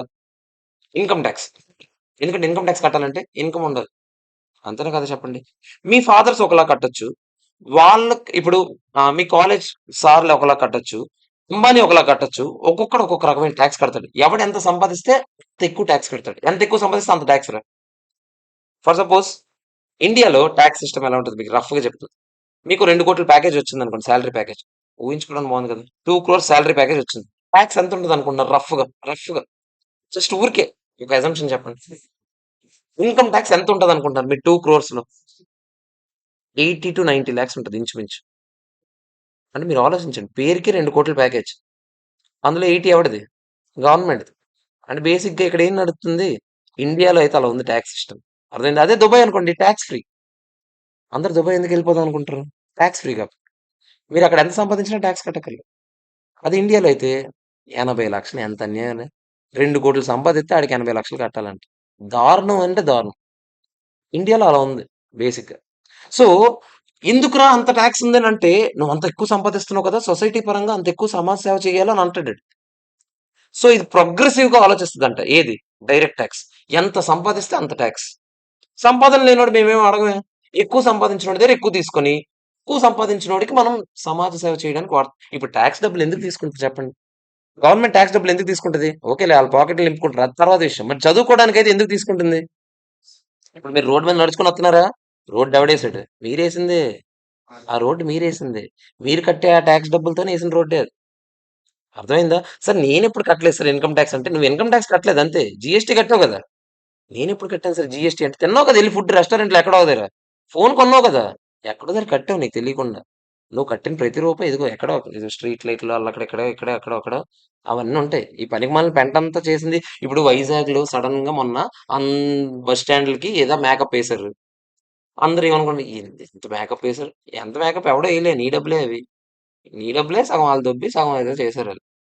అర్థమైందా? సో, బేసిక్‌గా మనం కట్టే టాక్స్ ఎలా డిపెండ్ అయ్యి ఉంటది? ఎంత సంపాదిస్తే అంత టాక్స్ కడతామంట. అందుకే ఇది ప్రోగ్రెసివ్‌గా ఆలోచిస్తదంట. ఏది? Direct tax. But indirect tax నాకోటి చెప్పండి. మీరసలు ఏమీ సంపాదన లేదు. మీరెళ్లి ఐఫోన్ కొన్నారు. మీరైనా అదే రూ. 1,00,000 కొంటారు. నేనైనా అదే రూ. 1,00,000 కొంటాను. అంబానీ ఎళ్లి కొన్నా అదే రూ. 1,00,000 కొనాలి. అవునా కాదా చెప్పండి? ఎవ్వడైనా ఒకలాగే ట్రీట్ చేస్తదది. అందుకే రిగ్రెసివ్‌గా ఉంటదంట. రిగ్రెసివ్‌గా ఉండడం అంటే ఎవరినైనా సరే సమానంగా ట్రీట్ చేస్తది. ఎవరు? Indirect taxa? Direct taxa? Indirect talks. అది తేడా. అర్థమవుతుందా మీకు? సో, డైరెక్ట్ టాక్స్ ఏంటి అంటే ప్రోగ్రెసివ్ ఇన్ నేచర్. ఎందుకు ప్రోగ్రెసివ్ నేచర్ అని వెంటనే కిందే ఉంది పాయింట్. చదవండి ఒకసారి. Different rates for different persons. ఒక్కొక్కడికి ఒక్కొక్క ఇన్‌కమ్ టాక్స్ రేట్ ఉంటుంది. Sir different rates for different persons అంటే పర్సన్ అంటే ఏంటో మీకు తెలియాలి కదా! సార్ పర్సన్ అంటే మాకు తెలీదేంటి సార్ మేమందరం పర్సన్సే అంటే కాదు. మీరు కాదు పర్సన్ అంటే. పర్సన్ అంటే కంపెనీ ఒక పర్సన్. పార్ట్నర్‌షిప్ ఫర్మ్ ఒక పర్సన్. ఎల్ఎల్‌పి ఒక పర్సన్. ఇండివిడ్యువల్ ఒక పర్సన్. ఇండివిడ్యువల్ మాత్రమే పర్సన్ కాదు. ఇండివిడ్యువల్ కూడా పర్సనే. ఇండివిడ్యువల్‌తో పాటు చాలా మందున్నారు పర్సన్స్ అంటే. ఇప్పుడు కంపెనీకి టాక్స్ రేట్ 30% ఉంటది ఇండియాలో. ఇండివిడ్యువల్‌కి టాక్స్ రేట్స్ 12,00,000 వరకు జీరో టాక్స్, 12,00,000 తర్వాత ఇలా టాక్స్ అలా ఏదో ఉంటది. సో, ఒక్కొక్క రకంగా ఉన్న వాళ్ళకి మళ్ళీ ఒక్కొక్క రకమైన టాక్స్ రేట్లుంటాయి. ఎక్కడ? డైరెక్ట్ టాక్స్‌లో అయితే. బట్ ఇండైరెక్ట్ టాక్స్ రా? Same talks rates for all persons. అంతే కదా! మీకు చెప్పాను కదా! ఏ పేరెట్టెళ్లి మీరు కొన్నా కూడా ప్రొడక్ట్ కొంటే అదే రేట్ రా. అర్థమైందా? ఓకేనా? సో, ఇప్పటి వరకు నేను 4 డిఫరెన్సెస్ చెప్పానురా. 4 ఏంటి? ఐదోది కూడా నేను చెప్పేసాను. ఐదోదేంటో చూడండి. ఇన్‌కమ్ టాక్స్ ఎప్పుడు కడతార్రా? ఇన్‌కమ్ ఉంటే కడతారు. సో, దీన్ని ఇన్‌కమ్ బేస్డ్ టాక్స్ అంటాం. మరి ఇండైరెక్ట్ టాక్స్ ఎప్పుడు కడతార్రా? సప్లై జరిగిన ప్రతిసారి కట్టాలంట. సార్ సప్లై అంటే ఏంటి సార్? సప్లై అంటే ఏంటంటే రెండో చాప్టర్. ఇది సప్లై. సో, సప్లై అంటే మనం జస్ట్ ఇలా చెప్పేసేది కాదు. బోలెడుంది సప్లై అంటే. అర్థమైందా? So, sale, transfer, barter, lease, licence, rental, exchange, disposal బోలెడు ఇవన్నీ చదువుకుంటాం మనం. తర్వాత చదువుకుందాం. ప్రస్తుతానికి సప్లై జరిగిన ప్రతిసారి ఏం కట్టాలి? జీఎస్టీ కట్టాలా? ఇన్‌కమ్ టాక్స్ కట్టాలా? జీఎస్టీ కట్టాలి. సింపుల్ ఎగ్జాంపుల్ చెప్పండంటే supply of services, teaching services, supply of services. Food supply of service అది. గూడ్స్ అవ్వదు. సార్ ఫుడ్ గూడ్స్ కదా! మళ్ళీ దాని గురించి కూడా చదువుతాం నెక్స్ట్ చాప్టర్‌లో. ఫుడ్ గూడ్స్ కాదు సర్వీస్ అని. సో, అదేంటి సార్ ఫుడ్ సర్వీస్ ఎలాగవుద్ది సార్ అంటే, రెస్టారెంట్ అనేది రెస్టారెంట్‌లో 2 ఉంటాయి. మీకు ఫుడ్ సప్లై చేస్తారు. సర్వీస్ కూడా చేస్తారు కదా! ఆళ్ళు. వచ్చి వడ్డిస్తారు కదా! సో, వడ్డిస్తున్నారు కాబట్టి అక్కడ సర్వీసు ఉంది, గూడ్స్ ఉంది. నువ్వు తినేది గూడు. ఆళ్ళు వడ్డించిన సర్వీసు. ఇలా గూడు, సర్వీస్ 2 ఉంటే అక్కడ ఏం ట్రీట్ చేయాలనేది రెస్టారెంట్ గురించి స్పెషల్‌గా ఒక నోటిఫికేషన్ ఇస్తాడు. సో, తెలుసుకోవడానికి బోలెడు విషయాలున్నాయి ఇక్కడ. అర్థమైందా? అన్నీ ఒకేసారి తెలుసుకోకూడదు మనం. బుర్ర పిచ్చెక్కిపోద్ది. సో ఫస్ట్ మనం ఇప్పుడు కొన్ని ఎగ్జాంపుల్స్ చెప్పాం కదా. ఫస్ట్ డిఫరెన్సెస్ చెప్పాం కదా. ఫస్ట్ దీని బోర్డు పేరేంటి, దాని బోర్డు పేరేంటి చెప్పండి. CBDT, CBIC. సిబిడిటి అంటే central board for direct taxes. CBIC అంటే ఇండైరెక్ట్ ట్యాక్సెస్ అండ్ కస్టమ్స్. నాకు ఒకటి చెప్పండి, ఇక్కడ ప్రోగ్రెసివా రిగ్రెసివా? ఏది ప్రోగ్రెసివ్? Direct tax progressive. ఎందుకు ప్రోగ్రెసివ్ అని అడిగాను అనుకోండి, మీరు ఏం చెప్పాలి? ఎందుకంటే డిఫరెంట్ డిఫరెంట్ ట్యాక్స్ రేట్స్ ఉంటాయి డిఫరెంట్ డిఫరెంట్ పర్సన్స్ కి. మరి అక్కడ ఇండైరెక్ట్ ట్యాక్స్ లో అది రెగ్రెసివ్ ఇన్ నేచర్. ఎందుకంటే సేమ్ ట్యాక్స్ రేట్స్ ఉంటాయి ఎవరికైనా సరే. ఓకేనా? మరి ఇక్కడ నాకు చెప్పండి, ఇది డైరెక్ట్ ట్యాక్స్ ఎప్పుడు కట్టాలి? ఇన్కమ్ సంపాదించినప్పుడు కట్టాలి. సో దీన్ని ఇన్కమ్ బేస్డ్ ట్యాక్స్ అంటాం. అదే దాన్ని అయితే సప్లై బేస్డ్ ట్యాక్స్ అంటాం. తర్వాత మీరు నాకు చెప్పండి, ఇక్కడ ఎవరికి డైరెక్ట్ ట్యాక్స్ ని డైరెక్ట్ ట్యాక్స్ అని ఎందుకు అంటారో మనం ఒక డెఫినేషన్ చదివాం కదా. Paid borne by same person. ఇక్కడ paid by one person, borne by different. Okay, clear. తర్వాత డైరెక్ట్ ట్యాక్స్ మొత్తం రెవెన్యూ సెంట్రల్ గవర్నమెంట్ కి వెళ్తుంది. కానీ జిఎస్టీ అలా కాదు. సెంట్రల్ గవర్నమెంట్ కొంచెం పంచుకుంటది, స్టేట్ గవర్నమెంట్ ఇద్దరు కలిసి దొబ్బుతారు మనకు. అర్థమైందా? సో ఇక్కడ మొత్తం డబ్బులు ఎవరికి? బీజేపీకి. అదే బీజేపీ. ఇక్కడ కొంచెం బీజేపీకి, కొంచెం కూటమికి. అర్థమైందా? సో ఇది మ్యాటర్. రెవెన్యూని పంచుకుంటారు ఎక్కడ? జిఎస్టీలో అయితే. మరి ఇన్కమ్ ట్యాక్స్ లో అయితే సెంట్రల్ గవర్నమెంట్ మొత్తం వెళ్తుంది. కానీ గుర్తుపెట్టుకోండి, సార్ ఇప్పుడు సెంట్రల్ గవర్నమెంట్ డబ్బులు తీసుకుంటే స్టేట్ గవర్నమెంట్ తీసుకుందంటే మా స్టేట్ కి ఏదో చేసింది అనుకుంటాను సార్. సెంట్రల్ గవర్నమెంట్ తీసుకుని ఏం చేస్తుంది సార్ మాకు? ఏం చేస్తా ఒక మీరు ఏమనుకుంటున్నారు, సెంట్రల్ గవర్నమెంట్ మీకు ఏదైనా మంచి చేసింది, ఏదైనా ఒకటి మీకు ఏదైనా తెలుసు? ఇప్పుడు రైల్వేస్ ఉంది, స్టేట్ గవర్నమెంట్ అధీనంలో ఉండదు, సెంట్రల్ గవర్నమెంట్ అధీనంలో ఉంటాయి. హైవేస్ ఉన్నాయి, స్టేట్ గవర్నమెంట్ ఆధీనంలో ఉండదు, సెంట్రల్ గవర్నమెంట్ ఆధీనంలో ఉంటుంది. సో ఇలాంటివి ఏవైనా వేయాలంటే ఎవరు వేస్తారు? సెంట్రల్ గవర్నమెంట్ వేస్తారు. అర్థమైందా? అండ్ ఆల్సో ఇన్కమ్ ట్యాక్స్ డబ్బులు మొత్తం సెంట్రల్ గవర్నమెంట్ పేరుకి తీసుకుంటది, కానీ మొత్తం జేబులో వేసుకున్న తర్వాత స్టేట్ గవర్నమెంట్ ఊరుకుంటాయండి. ఇప్పుడు వచ్చి మాకు కూడా కొంచెం వేయండి అయ్యా అని అడుగుతారు. ఇప్పుడు సరే సరే ఆడుతుంది, నీకు కూడా కొంచెం వేస్తాను. ఇప్పుడు మీరు వెళ్ళి మీ స్టేట్ లో ఏం చేస్తారో చేసుకోండి. అర్థమైందా? సో బేసిక్ గా రెవెన్యూ అయితే షేర్ అవుద్ది, తర్వాత తీసుకునేది మాత్రం ఎవరు? సెంట్రల్ గవర్నమెంట్ తీసుకుంటుంది. కానీ జిఎస్టీ అలా కాదు, తీసుకున్నప్పుడే హాఫ్ హాఫ్, ఇది నీకు ఇది నాకు. అర్థమైందా? సో బేసిక్ గా అక్కడ సెంట్రల్ గవర్నమెంట్, స్టేట్ గవర్నమెంట్ ఇద్దరికి రెవెన్యూ వెళ్తుంది. ఓకే, తర్వాత మరి డైరెక్ట్ ట్యాక్స్ లో మీకు ఒకటి తెలుసో తెలీదో, ఇప్పుడు నేను ఇన్కమ్ ట్యాక్స్ సీజన్ స్టార్ట్ అయిందని చెప్పాను ఇందాక, అవునా? ఇదే మంత్రా? జూన్ మంత్, జూన్ 2026, అవునా? ఫైనాన్షియల్ ఇయర్ అంటే ఏంటో తెలుసా మీకు? ఏంటి చెప్పండి. మనకి మనకి న్యూ ఇయర్ అంటే జనవరి 1 కాదు, ఏప్రిల్ 1. ఎందుకు? ఏప్రిల్ 1 నుంచి మార్చ్ 31 వరకు మనకి ఇయర్. ఓకేనా? మరి ఇప్పుడు ఇంకా జూన్ నడుస్తుంది కదా. నేను రేపు నెలలో సంపాదించబోయే ఇన్కమ్ ఏంటో నాకు ఇప్పుడే తెలిసిపోద్ది ఏంటి? తెలియదు కదా. మరి ఇప్పుడు ఇన్కమ్ ట్యాక్స్ కడుతున్నారు కదా సార్, ఎప్పుడు ఇన్కమ్ ట్యాక్స్ సార్ అంటే ఇది లాస్ట్ ఇయర్ ఇన్కమ్ ట్యాక్స్. అంటే ఏప్రిల్ 2025 నుంచి మార్చ్ 2026 వరకు నేను సంపాదించిన ఇన్కమ్ మొత్తానికి ట్యాక్స్ ఇప్పుడు కడుతున్నాను. అంటే మీరు నాకు చెప్పండి, ప్రీవియస్ ఇయర్ ట్యాక్స్ ఇప్పుడు కడుతున్నానా లేదా? Previous year tax assessment year లో కడతారు. అందుకే ఇక్కడ కాన్సెప్ట్ ఉంటుంది, అసెస్మెంట్ ఇయర్, ప్రీవియస్ ఇయర్ అని ఉంటుంది. ఇదంతా మనం ఇన్కమ్ ట్యాక్స్ లో నేర్చుకుంటాం, మన జిఎస్టీలో అనవసరం. మీరు నాకు చెప్పండి, ఫోన్ కొనడానికి వెళ్ళావు, ఫోన్ డబ్బులు ఇప్పుడు ఇస్తాను, జిఎస్టీ డబ్బులు నెక్స్ట్ ఇయర్ ఇస్తానంటావా? అదే ఫోన్ తీసుకుని మొహం మీద కొడతాడు. సో బేసిక్ గా ఇలాంటి కాన్సెప్ట్లు ఇక్కడ ఉంటాయా? ఐడిటీలో ఉండవు. డిటీలో అసెస్మెంట్ ఇయర్, ప్రీవియస్ ఇయర్ లాంటి కాన్సెప్ట్స్ ఉంటాయి. ఐడిటీలో అలాంటి కాన్సెప్ట్లు ఎవరు అసలు అలాంటి ఉండనే ఉండవు.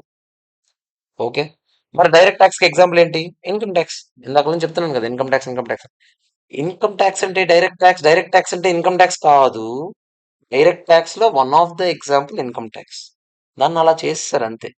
ఎందుకంటే మీ సిలబస్ కూడా డైరెక్ట్ ట్యాక్స్ అంటే ఇన్కమ్ ట్యాక్స్ ఒకటే ఉంది కాబట్టి ఓకే, ఇన్కమ్ ట్యాక్స్ అంటే డైరెక్ట్ ట్యాక్స్, డైరెక్ట్ ట్యాక్స్ ఉంది కాదు. డైరెక్ట్ ట్యాక్స్ లో ఒక example income tax, indirect tax లో ఒక ఎగ్జాంపుల్ జిఎస్టీ. జిఎస్టీ ఒక్కటి ఎగ్జాంపుల్ అంతే. అర్థమైందా? ఇండైరెక్ట్ ట్యాక్స్ బోల్డ్ ఉన్నాయి, కస్టమ్స్ అని ఉందని చెప్పాను కదా ఇంకోటి. సో అది కూడా ఇండైరెక్ట్ ట్యాక్స్. అర్థమైందా? మీరు పెట్రోల్ కొట్టించారు అనుకోండి, బంక్ వెళ్ళి పెట్రోల్ బంక్ వెళ్ళి పెట్రోల్ కొట్టించావు, జిఎస్టీ ఉండదు, వ్యాట్ ఉంటుంది. VAT is also an indirect tax. ఓకేనా? వాటి గురించి చదువుతాం మనం, మనకు సిలబస్ ఉన్నది ఏంటి? జిఎస్టీ. Okay, clear. సో ఇప్పుడు నేను డిఫరెన్సెస్ చెప్పాను కదా, ఒకసారి మీరు ఇప్పుడు చూసుకోవాలి, నేను ఇప్పుడు అడుగుతాను. ఫస్ట్ 5 మార్క్స్ కి మీకు క్వశ్చన్ రావడానికి సిఎం ఇంటర్లో కానీ సిఏ ఇంటర్లో కానీ స్కోప్ ఉన్నది ఏదైనా ఉందంటే ఇదే, differences between direct tax and indirect tax. మీరు ఒకటి గుర్తుపెట్టుకోండి, నేను మీకు బుక్స్ ఇస్తాను, ఓకేనా? ఒక 2 days లో 3 days లో మీకు బుక్స్ ఇస్తాను. మొత్తం మన బుక్స్ అయితే ఇండైరెక్ట్ ట్యాక్స్ మీరు అసలు ఏమీ ముట్టద్దు, విత్ మీకు మీకు మొత్తం విత్ మీమ్స్ అన్ని ఈ బుక్ లోనే ఉంటాయి. మీరు ఏమీ కష్టపడాల్సిన అవసరం ఉండదు. ఓకేనా? మీరు మళ్ళీ చెప్తున్నా, నేనే గదవని. నేను ఫుల్ ఎగరేసి, ఎగరేసి, ఎగరేసి, ఎగరేసి ఇచ్చాను. నేనిచ్చిన బుక్‌లో మీరు ఎగరేయడానికి ట్రై చేయకండి. అర్థమైందా? సార్ 8 రాసారంటే మనం 4 రాస్తే చాలు కాదు. నేను ఆల్రెడీ ఎగరేసి దాన్ని తీసుకొచ్చాను. నేను ఎగరేసి తీసుకొచ్చిన దాన్ని నువ్వు ఎగరేయడానికి ట్రై చేయకు. అర్థమైందా? సో, నేను మొత్తం ఆల్రెడీ ఎంత చెయ్యాలో అంత చేసి పెట్టేసాను ఇందులో. నువ్వు దీనికన్నా తగ్గించకు నీకు దండం పెడతాను. ముందే చెప్పేస్తున్నాను. అర్థమైందా? సో, ఈ బుక్‌ని మాత్రం నువ్వు దయచేసి దీన్ని మించి ఎగస్ట్రా రాయాల్సిన అవసరం లేదు. దీనికన్నా తక్కువ మాత్రం అస్సలు రాయకు. దీనికన్నా తక్కువ మాత్రం అసలు రాయకు. మార్కులు రాకపోతే నన్ను అడక్కు. ఎందుకంటే ఈ బుక్‌లో ఎంత కావాలో అంతే పెట్టాను నేను. అర్థమైందా? సో, ఒకసారి చూసుకోండి అందరూ. ఒకసారి డిఫరెన్సెస్ అడుగుతాను నేనిప్పుడు. 8 డిఫరెన్సెస్ ఉన్నాయి. నాకు 8కి 8 కావాలి. ఎవరిని అడిగితే ఆళ్ళు చెప్పాలి. ఆబ్వియస్‌లీ ఎవరిని అడిగితే ఆడికి తెలుసు. ఏరా ఏం కరెక్ట్. అంతేగా.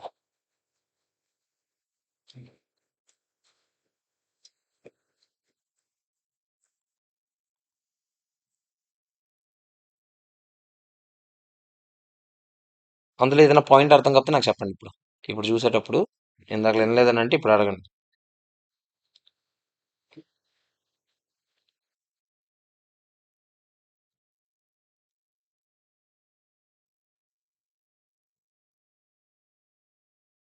ఓకేనా అందరికి? చూద్దామా? చెప్పండి. ఏంటి ఫస్ట్ దీని బోర్డు ఏంటి? దాని బోర్డు పేరేంటి? CBDT, CBIC. సిబిడిటి అంటే central board for direct taxes. CBIC అంటే central board for indirect taxes and customs. Okay. దీనికి ఒక ఎగ్జాంపుల్, దానికి ఒక ఎగ్జాంపుల్ మోహన్ కొట్టియండి. ఇన్కమ్ ట్యాక్స్ దీని ఎగ్జాంపుల్, జిఎస్టి దాని example. Okay. Direct tax direct tax అని ఎందుకు అంటారు? ఒక పదం వాడాలి మనం. Paid and borne by same person. అక్కడ paid by one person, borne by different person. ఏది ప్రోగ్రెసివ్, ఏది regressive? Tax progressive in nature, indirect tax regressive in nature. దానికి కనెక్టెడ్ పాయింట్ ఇంకోటి ఉంది, అది కూడా చెప్పాలి. ప్రోగ్రెసివ్ అని ఎందుకు అంటాము? Different tax rates for different persons. Regressive అని ఎందుకు అంటాము? Same tax rates for all persons. ఇంకేమైనా వదిలేమా? ఇదే బేస్డ్ ట్యాక్స్, అదే based tax. Income based tax, supply based tax. ఇంకా అన్ని అయిపోయా, ఇంకేమైనా వదిలేమా? సెంట్రల్ గవర్నమెంట్ కి మొత్తం రెవెన్యూ వెళ్తుంది, అక్కడైతే సెంట్రల్ అండ్ స్టేట్ గవర్నమెంట్ కి వెళ్తుంది. అర్థమైందా? ఓకేనా? ఇలా చదవకూడదు. నేను అక్కడికి వచ్చి ప్రోగ్రెసివ్ రిగ్రెసివ్ అని అడుగుతానే ఎగ్జామ్ వాళ్ళు, నువ్వు అప్పుడు ఇటు సైడ్ ప్రోగ్రెసివ్ అటు సైడ్ రిగ్రెసివ్ రాస్తావా? కాదు. నువ్వే చెప్పాలి. మొత్తం 8 పాయింట్లు నాకు మొత్తం చెప్పండి మళ్ళీ. ఈసారి నేను అడగను, మీరు చెప్పండి. ఫస్ట్ పాయింట్ ఏంటి? సిబిడిటి అంటే ఏంటో కూడా చెప్పండి. సిబిఐసి ఒకప్పుడు పేరేంటి? సిబిఈసి. సరే, ఒకప్పుడు గురించి మనకి ఎందుకు సార్ అంటే ఓవర్ యాక్షన్ ఇదంతా. మీరు ఇప్పుడు రేపు పొద్దున్న ఎక్కడికైనా వెళ్తే దీనికి ముందు పేరు ఏంటో తెలుసా అని అన్నారు అనుకో, "ఓడి అమ్మ ఇడిగేటి ఎన్ని తెలుసు" అని అనుకుంటారు. కొంచెం పెర్ఫార్మెన్స్ చేయాలి మనం. సిబిఈసి అంటే ఏంటి? Central board for excise and customs అని ఉండేది. ఇప్పుడు ఇది ఇండైరెక్ట్ ట్యాక్స్ అండ్ కస్టమ్స్ గా మార్చారు. ఓకే. తర్వాత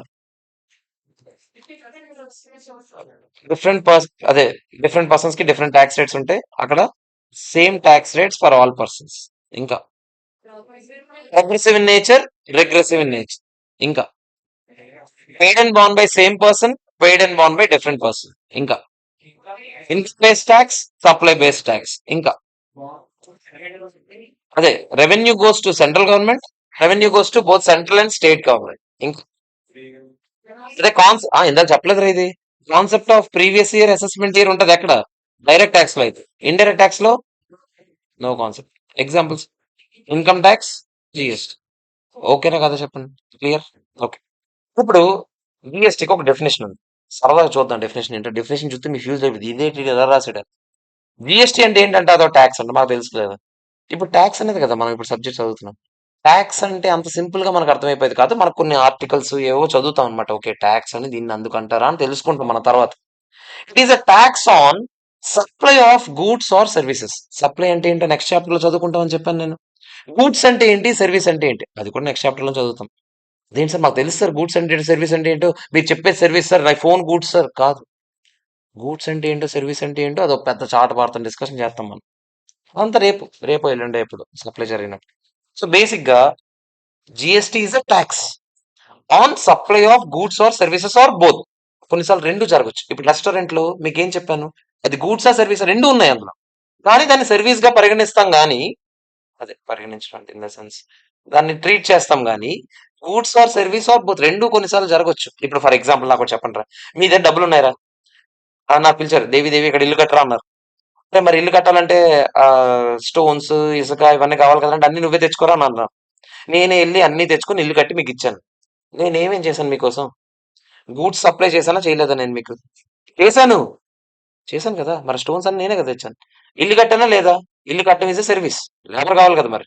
నేను ఇక్కడ ఇల్లు కట్టాను, ఇటుకలు తెచ్చాను. అవునా కదా చెప్పండి. మరి ఇప్పుడు దీన్ని దేని కింద ట్రీట్ చేయాలి? ఇక్కడ రెండు ఉన్నాయి. సో అలా కొన్నిసార్లు రెండు జరిగే సందర్భాలు కూడా ఉంటాయి. అర్థమైందా? So GST is a tax on supply of goods or service or both except alcoholic liquor for human consumption అంట. జిఎస్టీ వచ్చిన స్టార్టింగ్ లో అందరూ కూడా ఏంటి తెలుసా? State government. ఇప్పుడు జిఎస్టీ డబ్బులు ఎవరికి వెళ్తాయి? ఎవరికి వెళ్తాయి? సెంట్రల్ గవర్నమెంట్ కి సగం, స్టేట్ గవర్నమెంట్ కి సగం. ఇప్పటి వరకు జిఎస్టీ లేదన్నమాట. జిఎస్టీ వచ్చింది 2017లో. 2017 ముందు జిఎస్టీ లేకపోతే మరి ఏముండేది సార్ అంటే అప్పుడు వ్యాట్ ఉండేది. వ్యాట్ అంటే బాటిల్ కాదు, వ్యాట్ అంటే వాల్యూ యాడెడ్ ట్యాక్స్. అర్థమైందా? సో వాల్యూ యాడెడ్ ట్యాక్స్ అంటే ఏం తెలుసా? ఇది స్టేట్ గవర్నమెంట్ కి మాత్రమే చెందుతుంది ఆ డబ్బులు. మీరు నాకు చెప్పండి, ఒక గవర్నమెంట్ కి మేజర్ రెవెన్యూ ఎక్కడి నుంచి వస్తుంది? ఎందు నుంచి వస్తుంది? లిక్కర్ నుంచి వస్తుంది. మీరు నాకు చెప్పండి, ఒకప్పటి వరకు వ్యాట్ ఉండేదని చెప్పాను కదా. వ్యాట్ ఉండేటప్పుడు మొత్తం డబ్బులు ఎవరికి వెళ్ళేవి? స్టేట్ గవర్నమెంట్కి వెళ్ళేవి. ఇప్పుడు జిఎస్టీ వచ్చాక ఎవరికి వెళ్తాయి? స్టేట్ కి సగం, సెంట్రల్ కి సగం. గవర్నమెంట్ లో అందరూ ఫస్ట్ గొడవ ఏంటి తెలుసా? నో నో నో జిఎస్టీ వద్దని అన్నారు. ఎందుకు వద్దంటే ఇట్స్ వెరీ డిఫికల్ట్. ఏదో చెప్పినా వాళ్ళ మేజర్ గా మ్యాటర్ ఏంటి? ఆల్కహాల్ మీద డబ్బులు షేర్ చేసుకోవడం ఎవరికి ఇష్టం లేదు. అప్పుడు అది ఎంత పెద్ద గొడవగా మారిందంటే వాళ్ళు డెఫినేషన్ లోనే ఏం చెప్పారు? బాబు ట్యాక్స్ అన్నిటి మీద పడుతుంది except alcoholic liquor for human consumption. ఇదేంటి సార్ ఫర్ హ్యూమన్ కన్సంప్షన్ ఏంటి సార్? ఆల్కహాల్ అంటేనే హ్యూమన్ కన్సంప్షన్ కదా అంటే కాదు. మెడిసిన్స్ లో వాడే ఆల్కహాల్ ఉంటుంది, దానికి మీరు తీసుకోండి, మాకేం పర్లేదు. ఎందుకంటే అదే పడుకుంటాడు బొక్క. ఇప్పుడు డబ్బులు ఎక్కడ మా బాధ అంతా? మనుషులు తాగే లిక్కర్ డబ్బులు ఎక్కడ మనం షేర్ చేసుకోవాల్సి వస్తుందనే మన బాధ. సో ఏం చెప్పింది గవర్నమెంట్? ఓకే, ఒక పని చేయండి, మీరు ఆడొద్దు. మీ బాధ అదే కదా. GST is a tax on supply of goods or service or both except alcoholic liquor, అది కూడా హ్యూమన్ కన్సంప్షన్ అయితే. సో హ్యూమన్ కన్సంప్షన్ కోసం వాడే ఆల్కహాలిక్ లిక్కర్ మీద మాత్రం జిఎస్టీ ఉండదంట. మరి దాని మీద ఏముంది సార్? ఇప్పటికీ స్టేట్ వ్యాట్ ఉంది. అంటే ఇప్పటికే డబ్బులు ఎవరికి వెళ్తాయి? స్టేట్ గవర్నమెంట్స్ కి చెందుతాయి. చూసారా మనం ఎంత పెద్ద ఇష్యూస్ మీద పోరాడుతుందో మన గవర్నమెంట్. చూడండి, ఇది ఒక పెద్ద ఇష్యూ. అర్థమైందా? సో దానికి ఇంకా ఎక్స్ట్రాగా కొన్ని యాడ్ చేశారు మొన్న అమెండ్మెంట్ లో. ఏం యాడ్ చేశారు చూద్దాం. అన్డీనేచర్డ్ ఎక్స్ట్రా న్యూట్రల్ ఆల్కహాల్ అండి. ఏదైతే ఆల్కహాల్, ఏదైనా alcohol or rectified spirit used in the manufacture of alcoholic liquor for human consumption అండి. ఏదో ఆల్కహాల్ వాడతారు, ఆల్కహాల్ తయారీ కోసం వాడిన ఏదైనా స్పిరిట్లను కూడా తీస్తారంట జిఎస్టీ పరిధి నుంచి. జిఎస్టీ పరిధి నుంచి అంటే జిఎస్టీ స్కోప్ నుంచి తీస్తారంటే జిఎస్టీ పడతాయి వాటి మీద కూడా. ఇప్పటికే డబ్బులన్నీ ఎవరికి వెళ్తాయి? స్టేట్ గవర్నమెంట్కి వెళ్తాయి. అర్థమైందా? సో బేసిక్ గా ఇది పక్కన ఉంది ఏమనుంది? Revenue on it still goes to SG అంటే స్టేట్ గవర్నమెంట్. ఓకేనా? నేను ఇందులో పనికి మాలిన షార్ట్ కట్లు వాడుంటాను, మీకు తర్వాత బుక్ ఇచ్చాక అవన్నీ రాసుకుంటూ ఉండాలి మీరు ఎప్పటికప్పుడు. ఓకేనా? సో ఇప్పుడు నాకు చెప్పండి, జిఎస్టీ డెఫినేషన్ ఏంటని అడిగాను అనుకోండి. It is a tax. దేని మీద పడుతుంది ట్యాక్స్? సప్లై మీద, ఇన్కమ్ మీద? సప్లై మీద. It is a tax on supply of what? Goods or services or both except alcoholic liquor for human consumption and used in the manufacture of alcoholic liquor for human consumption. మీరు రాసిన ఒకటి రాయిపోయినా. అర్థమైందా? అయినా మీకు exam లో what is GST అని అడగడు, అంత నిబ్బా క్వశ్చన్లు అడగడు. మీకు అడిగితే ఇది అడుగుతాడు, ఇందాక చెప్పిన డిటి వర్సెస్ ఐడిటి. జిఎస్టీ అంటే ఏంటని అడగడు, బట్ మీరు ఎక్స్ప్లెయిన్ చేయాలి మీ ఫ్రెండ్స్ కి. అంటే జిఎస్టీ అంటే ఏంటో తెలుసారా అని అడిగాడు. జిఎస్టీ అంటే ఏం లేదు రైట్, వెరీ సింపుల్. ఇప్పుడు అక్కడ ట్యాక్స్ రా, దేని మీద పడుతుంది? గూడ్స్ కానీ సర్వీసెస్ కానీ సప్లై చేసినప్పుడు దాని మీద పడే ట్యాక్స్ రా. ఓకేనా? బట్ ఒక దాని మీద మాత్రం పడదురా. ఏంట్రా అన్నాడు అనుకో, చూపిస్తాను రారా అని తీసుకెళ్ళకూడదు. అదేంటో చెప్పాలి మీరు. ఏంటది? Alcoholic liquor for human consumption మీద మాత్రం జిఎస్టీ ఉంటుందా? ఉండదు. ఓకేనా కాదా చెప్పండి, క్లియరా కాదా? ఎవరికైనా ఏమైనా డౌట్ ఉంది? గ్యాస్ వాటన్నిటి మీద ఉంది. అంటే మీరు మామూలుగా న్యాచురల్ గ్యాస్ మీద చూడండి. నేను ఇప్పుడు హెచ్పి మ్యాన్ అని ఒకటి చెప్తాను short cut. High speed diesel, petrol, motor spirit, aviation fuel, natural gas. ఈ ఐదింటి మీద జిఎస్టీ ప్రస్తుతానికి లేదు, తర్వాత వస్తుందని చెప్తాను నేను. ప్రస్తుతానికి జిఎస్టీ లేదు, బట్ తర్వాత రావచ్చు అని చెప్పారు వాళ్ళు. పెట్రోల్ మీద హై స్పీడ్ డీజిల్, డీజిల్ మీద, పెట్రోల్ మీద. ఇంకోటి ఏం చెప్పాను? Aviation fuel. ఏవియేషన్ ఫ్యూయల్ అంటే ఏరోప్లేన్స్ లో వాడేది. ఓకేనా? తర్వాత హెచ్పి మ్యాన్ కదా, మ్యామ్ అంటే motor spirit. High speed diesel, petrol, motor spirit, aviation fuel, natural gas. Natural gas మీద, వీటి మీద లేదని చెప్తాను నేను. ఇవన్నిటి మీద ప్రస్తుతానికి లేదు. తర్వాత ఎప్పుడైనా జీఎస్టీ రావచ్చు తర్వాత చెప్తాం మనం. ఓకేనా? ఇక్కడే కింద ఇక్కడ మనం ఇదిగో ఇవిడొచ్చింది కదా! ఏదది ఏదది ఏదది ఏదది ఇక్కడ ఇక్కడ చూడండి. Special provisions for non GST supplies HP అని చదువుతాం మనం. ఓకేనా? అందులో చెప్తాను నేను కొన్నింటి మీద ప్రస్తుతానికి జీఎస్టీ లేదు. ఎప్పటికైనా రావచ్చు. కానీ ఆల్కహాల్ అలా కాదు. ఎప్పటికి రాదని చెప్పారు. ఎప్పటికీ రాదు. డెఫినిషన్ నుంచి పీకేసాం మనం అది. అర్థమైందా? దాని మీద జీఎస్టీ అనేది వచ్చే ప్రసక్తే లేదు. ఓకే. సో ప్రస్తుతానికైతే మిగతా వాటి మీద జీఎస్టీ ఉంది. వీటి మీద లేదు. కొన్నింటి మీద సరే ఇప్పుడు ఫర్ సపోజ్ ఎలక్ట్రిసిటీ బిల్ ఉందిరా. ఎలక్ట్రిసిటీ బిల్ మీద జీఎస్టీ లేదు కదా సార్ అంటే కొన్నిటి మీద సెపరేట్ గా ఎగ్జామ్షన్స్ ఉన్నాయి. కొన్నిటి మీద సెపరేట్ గా డ్యూటీస్ ఉన్నాయి. ఇప్పుడు ఎలక్ట్రిసిటీకి ఎలక్ట్రిసిటీ డ్యూటీ అని ఒకటి కలెక్ట్ చేస్తారు. మీరు ఇంటికి ఎలక్ట్రిసిటీ బిల్ చూడండి. దాని మీద జీఎస్టీ ఉండదు. ఎలక్ట్రిసిటీ డ్యూటీ అని ఒకటి కలెక్ట్ చేస్తారు. ఓకేనా? కొన్నిటికి సెపరేట్ ట్యాక్సెస్ ఉన్నాయి ఇంకా. అవి ఎక్కడెక్కడ ఉన్నాయి, ఏవేవి ఉన్నాయని మనం చదువుతాం. వాటి మీద ఇంకా ఉన్నాయి. ఫర్ సపోజ్ సినిమాకి వెళ్ళారా, సినిమా హాల్లో మీరు టికెట్ ఇచ్చేటప్పుడు ఎంటర్టైన్మెంట్ ట్యాక్స్ అని ఒకటి ఉందిరా. ఇంకా ఇప్పటికీ ఎంటర్టైన్మెంట్ ట్యాక్స్ అనే పేరుతో జనాలు తీసుకోవాలనుకుంటే జనాల దగ్గర నుంచి డబ్బులు తీసుకోవచ్చు. అది ఆ లోకల్ మున్సిపాలిటీ ఇష్టం. అర్థమైందా? అలా కొన్ని ట్యాక్సెస్ ఇంకా ఉన్నాయి. కొన్నిటి మీద ఏవేవి ఉన్నాయి, ఏవేవి లేవో ఇప్పుడు చెప్తాను నేను. అర్థమైందా? సో ప్రస్తుతానికైతే ఇది పరిస్థితి. నెక్స్ట్ ఇప్పుడు ఇంకో point. India adapted Canada model of GST. GST కొత్తదేం కాదు. మనకి 2017లో వచ్చిందని చెప్పాను. బట్ ఎప్పటి నుంచో అన్ని కంట్రీస్ లో జీఎస్టీ ఉంది. మనం అందరికన్నా లేట్ కదా! మనం జీఎస్టీ స్టార్ట్ చేసినప్పుడు మనం తెలుసు కదా! ఎప్పుడైనా సరే కాపీ కొట్టం. తస్కరించడం. అంతే కదా మనం అంటే. సో ఇప్పుడు బేసిక్‌గా తస్కరిస్తాం మనం కూడా. సో బేసిక్ ఎక్కడి నుంచి తస్కరించామంట మనం? కెనడా మోడల్ ఆఫ్ జీఎస్టీని తస్కరించామంట. తస్కరించడం మనం కొంచెం ఇంగ్లీష్‌లో వాడాలి కాబట్టి adapted Canada model of GST. Copied అనకుండా adapted Canada model of GST. అంటే కెనడాలో సేమ్ ఇలాగే ఉంటదంట. ఏమని? స్టేట్, సెంట్రల్ ఇద్దరు కలిసి గవర్నమెంట్‌లు బాదుతారు. జనాల దగ్గర నుంచి డబ్బులు తీసుకుంటారు. సో సేమ్ మోడల్ మనం కూడా తీసుకున్నాం. అండ్ ఇండియాలో జీఎస్టీని డ్యూయల్ మోడల్ ఆఫ్ జీఎస్టీ అంటారు. ఎందుకంటే డ్యూయల్ మోడల్ అంటే ఒకటి బాధడు. ఇద్దరు వచ్చి పడిపోతారు నా మీద. ఎవరెవరు? Central government, state government. ఇద్దరు కలిసి బాదుతారు కాబట్టి దాన్ని ఏమనాలి? డ్యూయల్ మోడల్ ఆఫ్ జీఎస్టీ అని. కానీ ఎగ్జామ్‌లో మీరు ఇద్దరు కలిసి బాదుతారు కాబట్టి అని రాయకూడదు కదా! సో అందులో ఏమని రాయాలి? Dual model of GST is implement in India and hence central government and state government have the power to levy talks. Sir levy అనే ఒక పదం ఏదో వాడారు ఇక్కడ. ఏంటి సార్ లెవీ అని? లెవీ అంటే బాధన్నారు. నేను తెలుగులో చెప్తున్నాను. ఆడు ఇంగ్లీష్‌లో చెప్తున్నాడు అంతే. అర్థమైందో లేదో చెప్పండి. ఓకేనా? సో ఇది మ్యాటర్. ఓకేనా? కాదా చెప్పండి ఇక్కడి వరకు. క్లియర్? ఓకే. సో మరి జీఎస్టీకి దానికన్నా ముందు కిందకొద్దాం. జీఎస్టీ వచ్చాక కూడా కొన్ని ఉన్నాయని చెప్పాను కదా కొన్నింటి మీద. వేటి మీద ఏమున్నాయో చూద్దాం. ఆల్కహాల్ మీద ఇప్పటికీ state excise duty and state VAT levy చేస్తారు. సార్ ఏంటి సార్ అవన్నీ అంటే బేసిక్‌గా మీకు ఒకటైతే అర్థమవుతుంది. అవి 2 ఎవరికెళ్తాయి డబ్బులు? స్టేట్‌కే ఎళ్తాయి. ఎక్సైజ్ డ్యూటీ అంటే ఒకప్పుడు ఉండేది. ఇప్పుడు లేదు. ఎక్సైజ్ డ్యూటీ అంటే మ్యానుఫ్యాక్చర్ చేసినా కూడా టాక్స్ కట్టాలంట. ఇప్పుడు నేనున్నాను. ఇది స్పీకర్ తయారు చేస్తున్నాను నేను. తయారు చేసి అమ్మితే కదా టాక్స్ కడితే న్యాయం ఉంది. ఇప్పుడు అమ్మినప్పుడు జనాల నుంచి డబ్బులొస్తాయి. ఆ డబ్బుల్లో జనాల నుంచి టాక్స్ డబ్బులు తీసుకొని గవర్నమెంట్ కడితే ఒక న్యాయం ఉంది. నేనంటే తయారు చేసినా కూడా టాక్స్ కట్టాలంట. అని ఒకప్పుడు ఉండేది. అంత అన్యాయంగా. ఇప్పుడు అది తీసేసారు. తీసినా కూడా కొన్నిటి మీద ఉంది. అందులో దేని మీద ఉంది? ఆల్కహాల్ మీద ఉంది. అంటే తయారు చేసినందుకు కూడా కట్టాలి టాక్స్. ఏం కట్టాలి? State excise duty. And obviously అమ్మినప్పుడు ఏం కడతాడు? వ్యాట్. వ్యాట్ అంటే వాల్యూ యాడెడ్ ట్యాక్స్.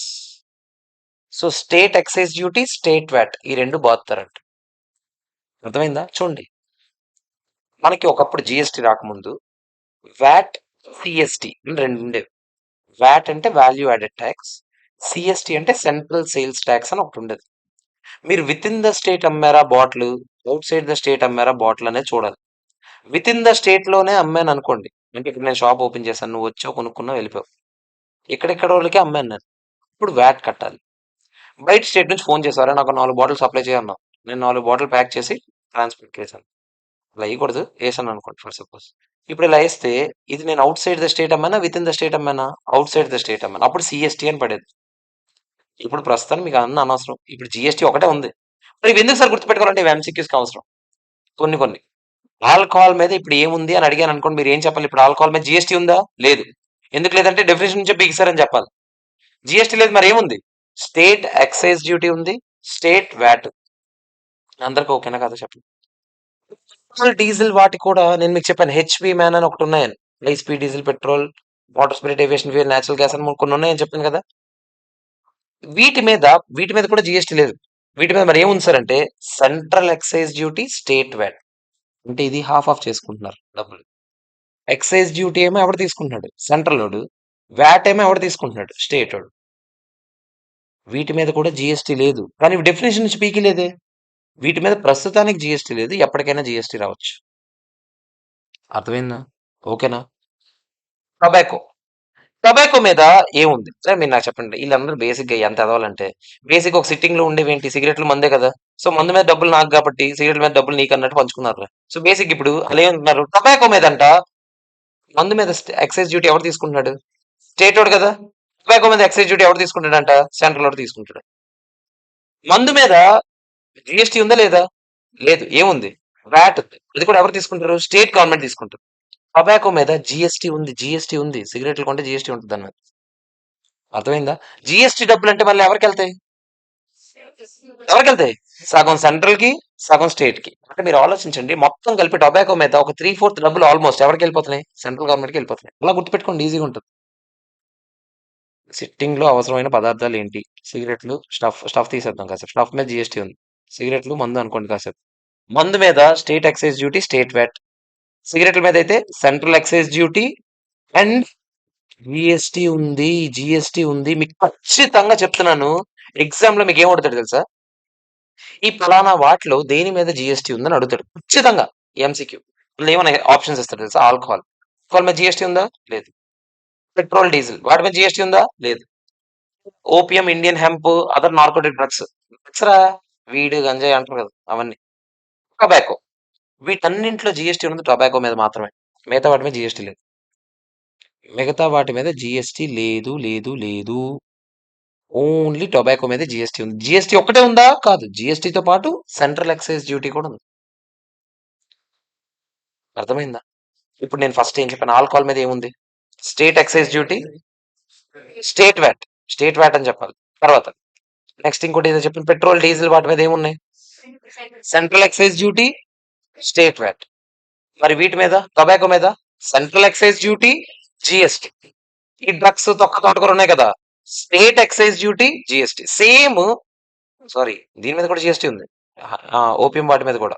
వీటి మీద కూడా ఎందుకు నేను టొబాకో మీద ఎక్సైజ్ డ్యూటీ ఏది ఉందన్నాను? Central excise duty and GST కదా! ఓపియం వాటి మీద అయితే state excise duty and GST. State excise duty and GST ఉంది. అర్థమైందా? సో వీటి మీద స్పెషల్ టాక్స్ రేట్స్ కోసం ఉన్నాయి కాబట్టి ఇవి చదువుకోవాలి. మిగతా ఏ వస్తువైనా ఎయిదర్ జీఎస్టీ ఉంటది. జీఎస్టీ లేకపోతే అసలు ఏమీ ఉండదు. ఎగ్జామ్షన్స్ అయినా ఉంటాయి. అంతేగాని ఈ ఎక్సైజ్ డ్యూటీలు, వ్యాట్లు అనే పదాలు ఇంకెక్కడ రావు. ఈ 4 తప్పిస్తే. ఆ 4 ఏంటో మళ్ళీ చెప్తున్నాను నేను. ఆల్కహాల్ మీద ఏముంది? చాలా చాలా ఇంపార్టెంట్. ఖచ్చితంగా ఒక ఎంసీక్యూ వస్తది. ఆల్కహాల్ మీద ఏముంది? State excise duty, state VAT. Next ఇంకోటి ఏం చెప్పాను నేను? పెట్రోల్, డీజిల్ మీద ఏమున్నాయి? Central excise duty, state VAT. Tobacco వాటి మీద ఏమున్నాయి? సెంట్రల్ ఎక్సైజ్ డ్యూటీ, జీఎస్టీ ఉంది. జీఎస్టీ ఉంది. ఈ డ్రగ్స్ వాటి మీద స్టేట్ ఎక్సైజ్ డ్యూటీ, జీఎస్టీ. అర్థమైందా? ఓకేనా? ఇప్పుడు ఇక్కడ చూడండి. అలాగే దాంతో పాటు కంపెన్సేషన్ సెస్ అని ఒకటి ఉంది. ఇదేం తెలుసా? బేసిక్ గా చూడండి. ఇప్పుడు జీఎస్టీ వచ్చిన స్టార్టింగ్ లో చాలా స్టేట్స్ కి రెవెన్యూ తగ్గిపోయింది. ఎందుకంటే ఇప్పటి వరకు ఓన్లీ స్టేట్ గవర్నమెంట్ కి చెందే రెవెన్యూ ఇప్పుడు ఏం చేస్తున్నారు మీరు? హాఫ్ ఆఫ్ చేసేస్తున్నారు జీఎస్టీ వల్ల. అప్పుడు చాలా గవర్నమెంట్స్ అప్పుడులో ఫైట్ చేశాయి. Particularly manufacturing governments. అది మ్యానుఫ్యాక్చరింగ్ ఎక్కువగా జరిగే governments. For example Punjab, Haryana లాంటి వాటిల్లో మ్యానుఫ్యాక్చరింగ్ ఎక్కువ జరుగుతాయి అనమాట. ఆ స్టేట్స్ కి రెవెన్యూలు అప్పుడులో ఎక్కువ వచ్చేవి. ఇప్పుడు ఆ స్టేట్స్ అన్ని గొడవ పెట్టాయి. జీఎస్టీ వచ్చాక మాకు రెవెన్యూ షేరింగ్ ఏంటి? మాకు మొత్తం డబ్బులు రావాలి కదా! అని గొడవ పెడితే మీ బాధ ఏంటి? మీరు నష్టపోయారు. అంతే కదా! నష్టపోయిన స్టేట్స్ అన్నిటికి కంపెన్సేట్ చేయడానికి కంపెన్సేషన్ సెస్ అని ఒకటి తీసుకొచ్చారు. ఈ కంపెన్సేషన్ సెస్ ఏంటి తెలుసా? కొన్ని లగ్జరీ ఐటమ్స్ మీద పడుతుంది. సో లగ్జరీ ఐటమ్స్ అంటే కార్లు, బంగ్లాలు కాదు. Pan masala, tobacco, cool drinks ఇలాంటివన్నీ లగ్జరీ ఐటమ్స్ అంటారు. ఓకేనా? సో ఈ లగ్జరీ ఐటమ్స్ మీద కంపెన్సేషన్ సెస్ అని ఒకటి బాదుతారంట. బాది ఆ డబ్బులన్నీ తీసుకెళ్లి ఎవరికి ఇస్తారండి? ఎవరిని కంపెన్సేట్ చేయడానికి ఈ డబ్బులు మనల్ని కంపెన్సేట్ చేయడానికి మనల్ని బాదుతారంట. మనల్ని బాదుతారు ఈ డబ్బులు. జీఎస్టీ 28% ఉందనుకోరా కాసేపు. దాని మీద 12% ఎక్స్ట్రా. ఇప్పుడు ఫర్ ఎగ్జాంపుల్ ఇప్పుడైతే లేదులే. ఇప్పుడు 5, 18లోకి మారిస్తారన్ని. ఇప్పుడు ఫర్ సపోజ్ 28% ఉంది. మీకు ఒకటి తెలుసా? కూల్ డ్రింక్ మీరు తాగుతున్నారా? ఒక కూల్ డ్రింక్ ఎంత ఉంటది? రూ. 20 అనుకోండి. Cool drink. కూల్ డ్రింక్ రూ. 20లో ఎంత ఉంటది అనుకున్నారు టాక్స్ అమౌంట్ రఫ్‌గా? రఫ్‌గా 8-9 టాక్స్ అమౌంట్ ఉంటుంది. అర్థమైందా? సో, కూల్ డ్రింక్ మీద 28% టాక్స్ ఉంది. జీఎస్టీ ఉంది. 12% సెస్ ఉంది. ఇప్పుడు మారిందిలే రేట్లు. బట్ కొన్ని లగ్జరీ ఐటెమ్స్ మీద ఒకప్పుడు వరకు అంటే పాన్ మసాలా, టొబాకో వాటన్నిటి మీద టొబాకో మీద జీఎస్టీ ఉందా లేదా? చెప్పండి. ఉంది. ఇప్పుడే కదా చెప్పాను నేను. టొబాకో మీద జీఎస్టీ ఉంది. జీఎస్టీతో పాటు ఏముంది? సెంట్రల్ ఎక్సైజ్ డ్యూటీ ఉంది. ఓకేనా? సో, ఇలాంటి కంపెన్సేషన్ సెస్ అని ఒకటి తీసుకొని జనాల నుంచి తీసుకున్న డబ్బులన్నీ తీసుకెళ్ళి ఎవరిని కంపెన్సేట్ చేస్తారంట? పలానా 5 స్టేట్ గవర్నమెంట్స్, 6 స్టేట్ గవర్నమెంట్స్ గొడవ పెట్టడానికి వచ్చాయి కదా! పంజాబ్, హర్యానా, వెస్ట్ బెంగాల్ అందరూ. వాళ్ళందరికీ డబ్బులన్నీ ఇస్తారంట. కలెక్ట్ చేసేది అన్ని స్టేట్స్ నుంచి కలెక్ట్ చేస్తారు. ఆంధ్రాలో సిగరెట్ తాగినా నువ్వు డబ్బులు తీసుకుంటారు నీ దగ్గర నుంచి. తీసుకొని ఈ డబ్బులు తీసుకెళ్ళి ఎవరికి ఇస్తారు? పంజాబ్ గవర్నమెంట్‌కి, హర్యానా గవర్నమెంట్‌కి వాళ్ళని కంపెన్సేట్ చేయడానికి ఇస్తారు. అయితే ఇది ఫస్ట్ ఇంట్రడ్యూస్ చేసిన కొత్తలో 2022 వరకు ఇది తీసుకుంటాం. మీరు ఇంక 5 సంవత్సరాల కన్నా ఎక్కువ నష్టపోయారని మీరు చెప్పడానికి సొల్లు మేము వినడానికి లేము ఇక్కడ. మహా అయితే 2022 వరకు ఇది కలెక్ట్ చేసి మీకు ఇస్తామని చెప్పారు. 2022 అవ్వగానే అందరు స్టేట్ గవర్నమెంట్స్ మళ్ళీ వెళ్ళి సార్ ప్లీజ్ సార్ కొంచెం ఎక్స్టెండ్ చేయండి సార్ అని అడిగారు. మళ్ళీ కొంచెం అడుక్కుంటే ఓకే ఓకే ఏడద్దు 31 మార్చ్ 2026 వరకు ఎక్స్టెండ్ చేశారు. అంటే 2026 మార్చ్ వరకు కలెక్ట్ అయింది డబ్బులు. కలెక్ట్ అయ్యి ఎవరికి వెళ్ళాయి ఈ డబ్బులన్నీ? ఆ పలానా సో అండ్ సో గవర్నమెంట్స్ ఉన్నాయి కదా ఆ గవర్నమెంట్స్ మాత్రం వెళ్ళాయి. దీన్ని ఏమంటాం మనం? కంపెన్సేషన్ సెస్ అంటాం. ఇది ఏ ఐటమ్స్ మీద లెవీ చేస్తారు? Luxury items. లగ్జరీ ఐటమ్స్ అంటే ఏంటి? Pan masala, tobacco, cool drinks ఇలాంటి వాటి. ఓకేనా? కోల్ మీద ఉన్నది. కొన్ని కొన్ని ఐటమ్స్ ఉన్నాయి పెద్ద పెద్ద ఐటమ్స్. కొన్ని అయితే పనికిమాలిన ఐటమ్స్ ఉన్నాయి. మీకు బాగా రియల్ లైఫ్ లో కనిపించే ఐటమ్స్ అయితే ఈ 3. Pan masala, tobacco, cool drinks.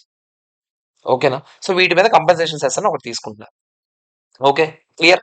ఒకసారి ఈ రోజుకి ఇంతే మనం నేర్చుకున్న జీఎస్టీ. ఎక్కువ నేర్చుకున్న మనం చచ్చిపోతాం కానీ. సో ఫస్ట్ ఈ రోజు నేర్చుకునేది ఒకసారి రివైజ్ చేసుకుందాం. ఫస్ట్ మనం ఏం చేసాం? బీటీకి, ఐడీటీకి డిఫరెన్సెస్ నేర్చుకున్నాం. ఒకసారి ప్లీజ్ దండం పెడతాను నేను పాయింట్లు చెప్పేయండి నాకు. ఫస్ట్ పాయింట్ ఏంటి? సిబిడిటి. సిబిడిటి అంటే సెంట్రల్ బోర్డ్ ఫర్ డైరెక్ట్. చూడండి నేను సిబిడిటి, సిబిఐసి రాశాను కదా. మీరు సిబిడిటి అదే central board for direct tax, central board for indirect tax అని కస్టమ్స్ అని రాసి వచ్చేయకూడదు. అసలు ఏంటి? అదేంటి? నువ్వు ఇప్పుడు ఐసీఏ అని రాసొచ్చావు. ఏంటి ఐసీఏ? ఏం చేస్తుంది ఐసీఏ? అడ్మినిస్టర్ చేస్తది. మీరేం రాయాలి? అడ్మినిస్ట్రేడ్ బై లేకపోతే హ్యాండిల్డ్ బై అనేది ఒక చిన్న ఆ మాత్రం ఒకటి తగిలించి వచ్చి ఆ పదం. అర్థమైందా? Central board for direct taxes, central board for indirect taxes and customs. ఆ తర్వాత aggressive in nature, regressive in nature. తర్వాత paid and bond by same person and bond by different person. Different tax rates for different persons, same tax rates for all persons. ఇంకా income based tax, supply based tax. ఇంకా previous year assessment year concept ఎక్కడ ఉంది? Income tax లో ఉంది. ఇక్కడ లేదు. ఇంకా revenue మొత్తం ఎవరికి వెళ్తుంది? సెంట్రల్ గవర్నమెంట్ కి వెళ్తుంది. ఎక్కడైతే స్టేట్ అండ్ సెంట్రల్ గవర్నమెంట్. ఇంకా ఇన్కమ్ దీనికి ఎగ్జాంపుల్ ఇన్కమ్ ట్యాక్స్, దీనికి ఎగ్జాంపుల్ జిఎస్టీ. ఒకటి మర్చిపోయారే? ఏం మర్చిపోలేదా? ఇది ఇన్కమ్ బేస్డ్ ట్యాక్స్, ఇది సప్లై బేస్డ్ ట్యాక్స్. అదేరా ఇంపార్టెంట్. చెప్పారా? చెప్పేస్తా. ఇది మొత్తం 8 పాయింట్లు. ఓకేనా? తర్వాత నాకు జిఎస్టీ డెఫినేషన్ ఏంటి అని అడిగితే GST is a tax on what? On supply of goods or services or both except alcoholic liquor for human consumption and used in the manufacture of alcoholic liquor for human consumption. Okay. తర్వాత GST ఏ model మనం adapt చేసుకున్నాం? Canada model. ఇండియాలో ఉన్న model ని ఏ model అంటారు? Dual model అని ఎందుకు అంటారు? సెంట్రల్ స్టేట్ కలిసికట్టుగా బాదుతారు కాబట్టి. ఓకే అయిపోయింది. నాకు కొన్ని కొన్ని ఐటమ్స్ మీద స్పెషల్ ట్యాక్స్ ఉన్నాయని చెప్పాను కదా. కాల్ మీద ఏముందిరా? State excise duty, state VAT. Petrol diesel మీద central excise duty, state VAT. Next tobacco వాటి మీద సెంట్రల్ ఎక్సైజ్ డ్యూటీ, జిఎస్టీ.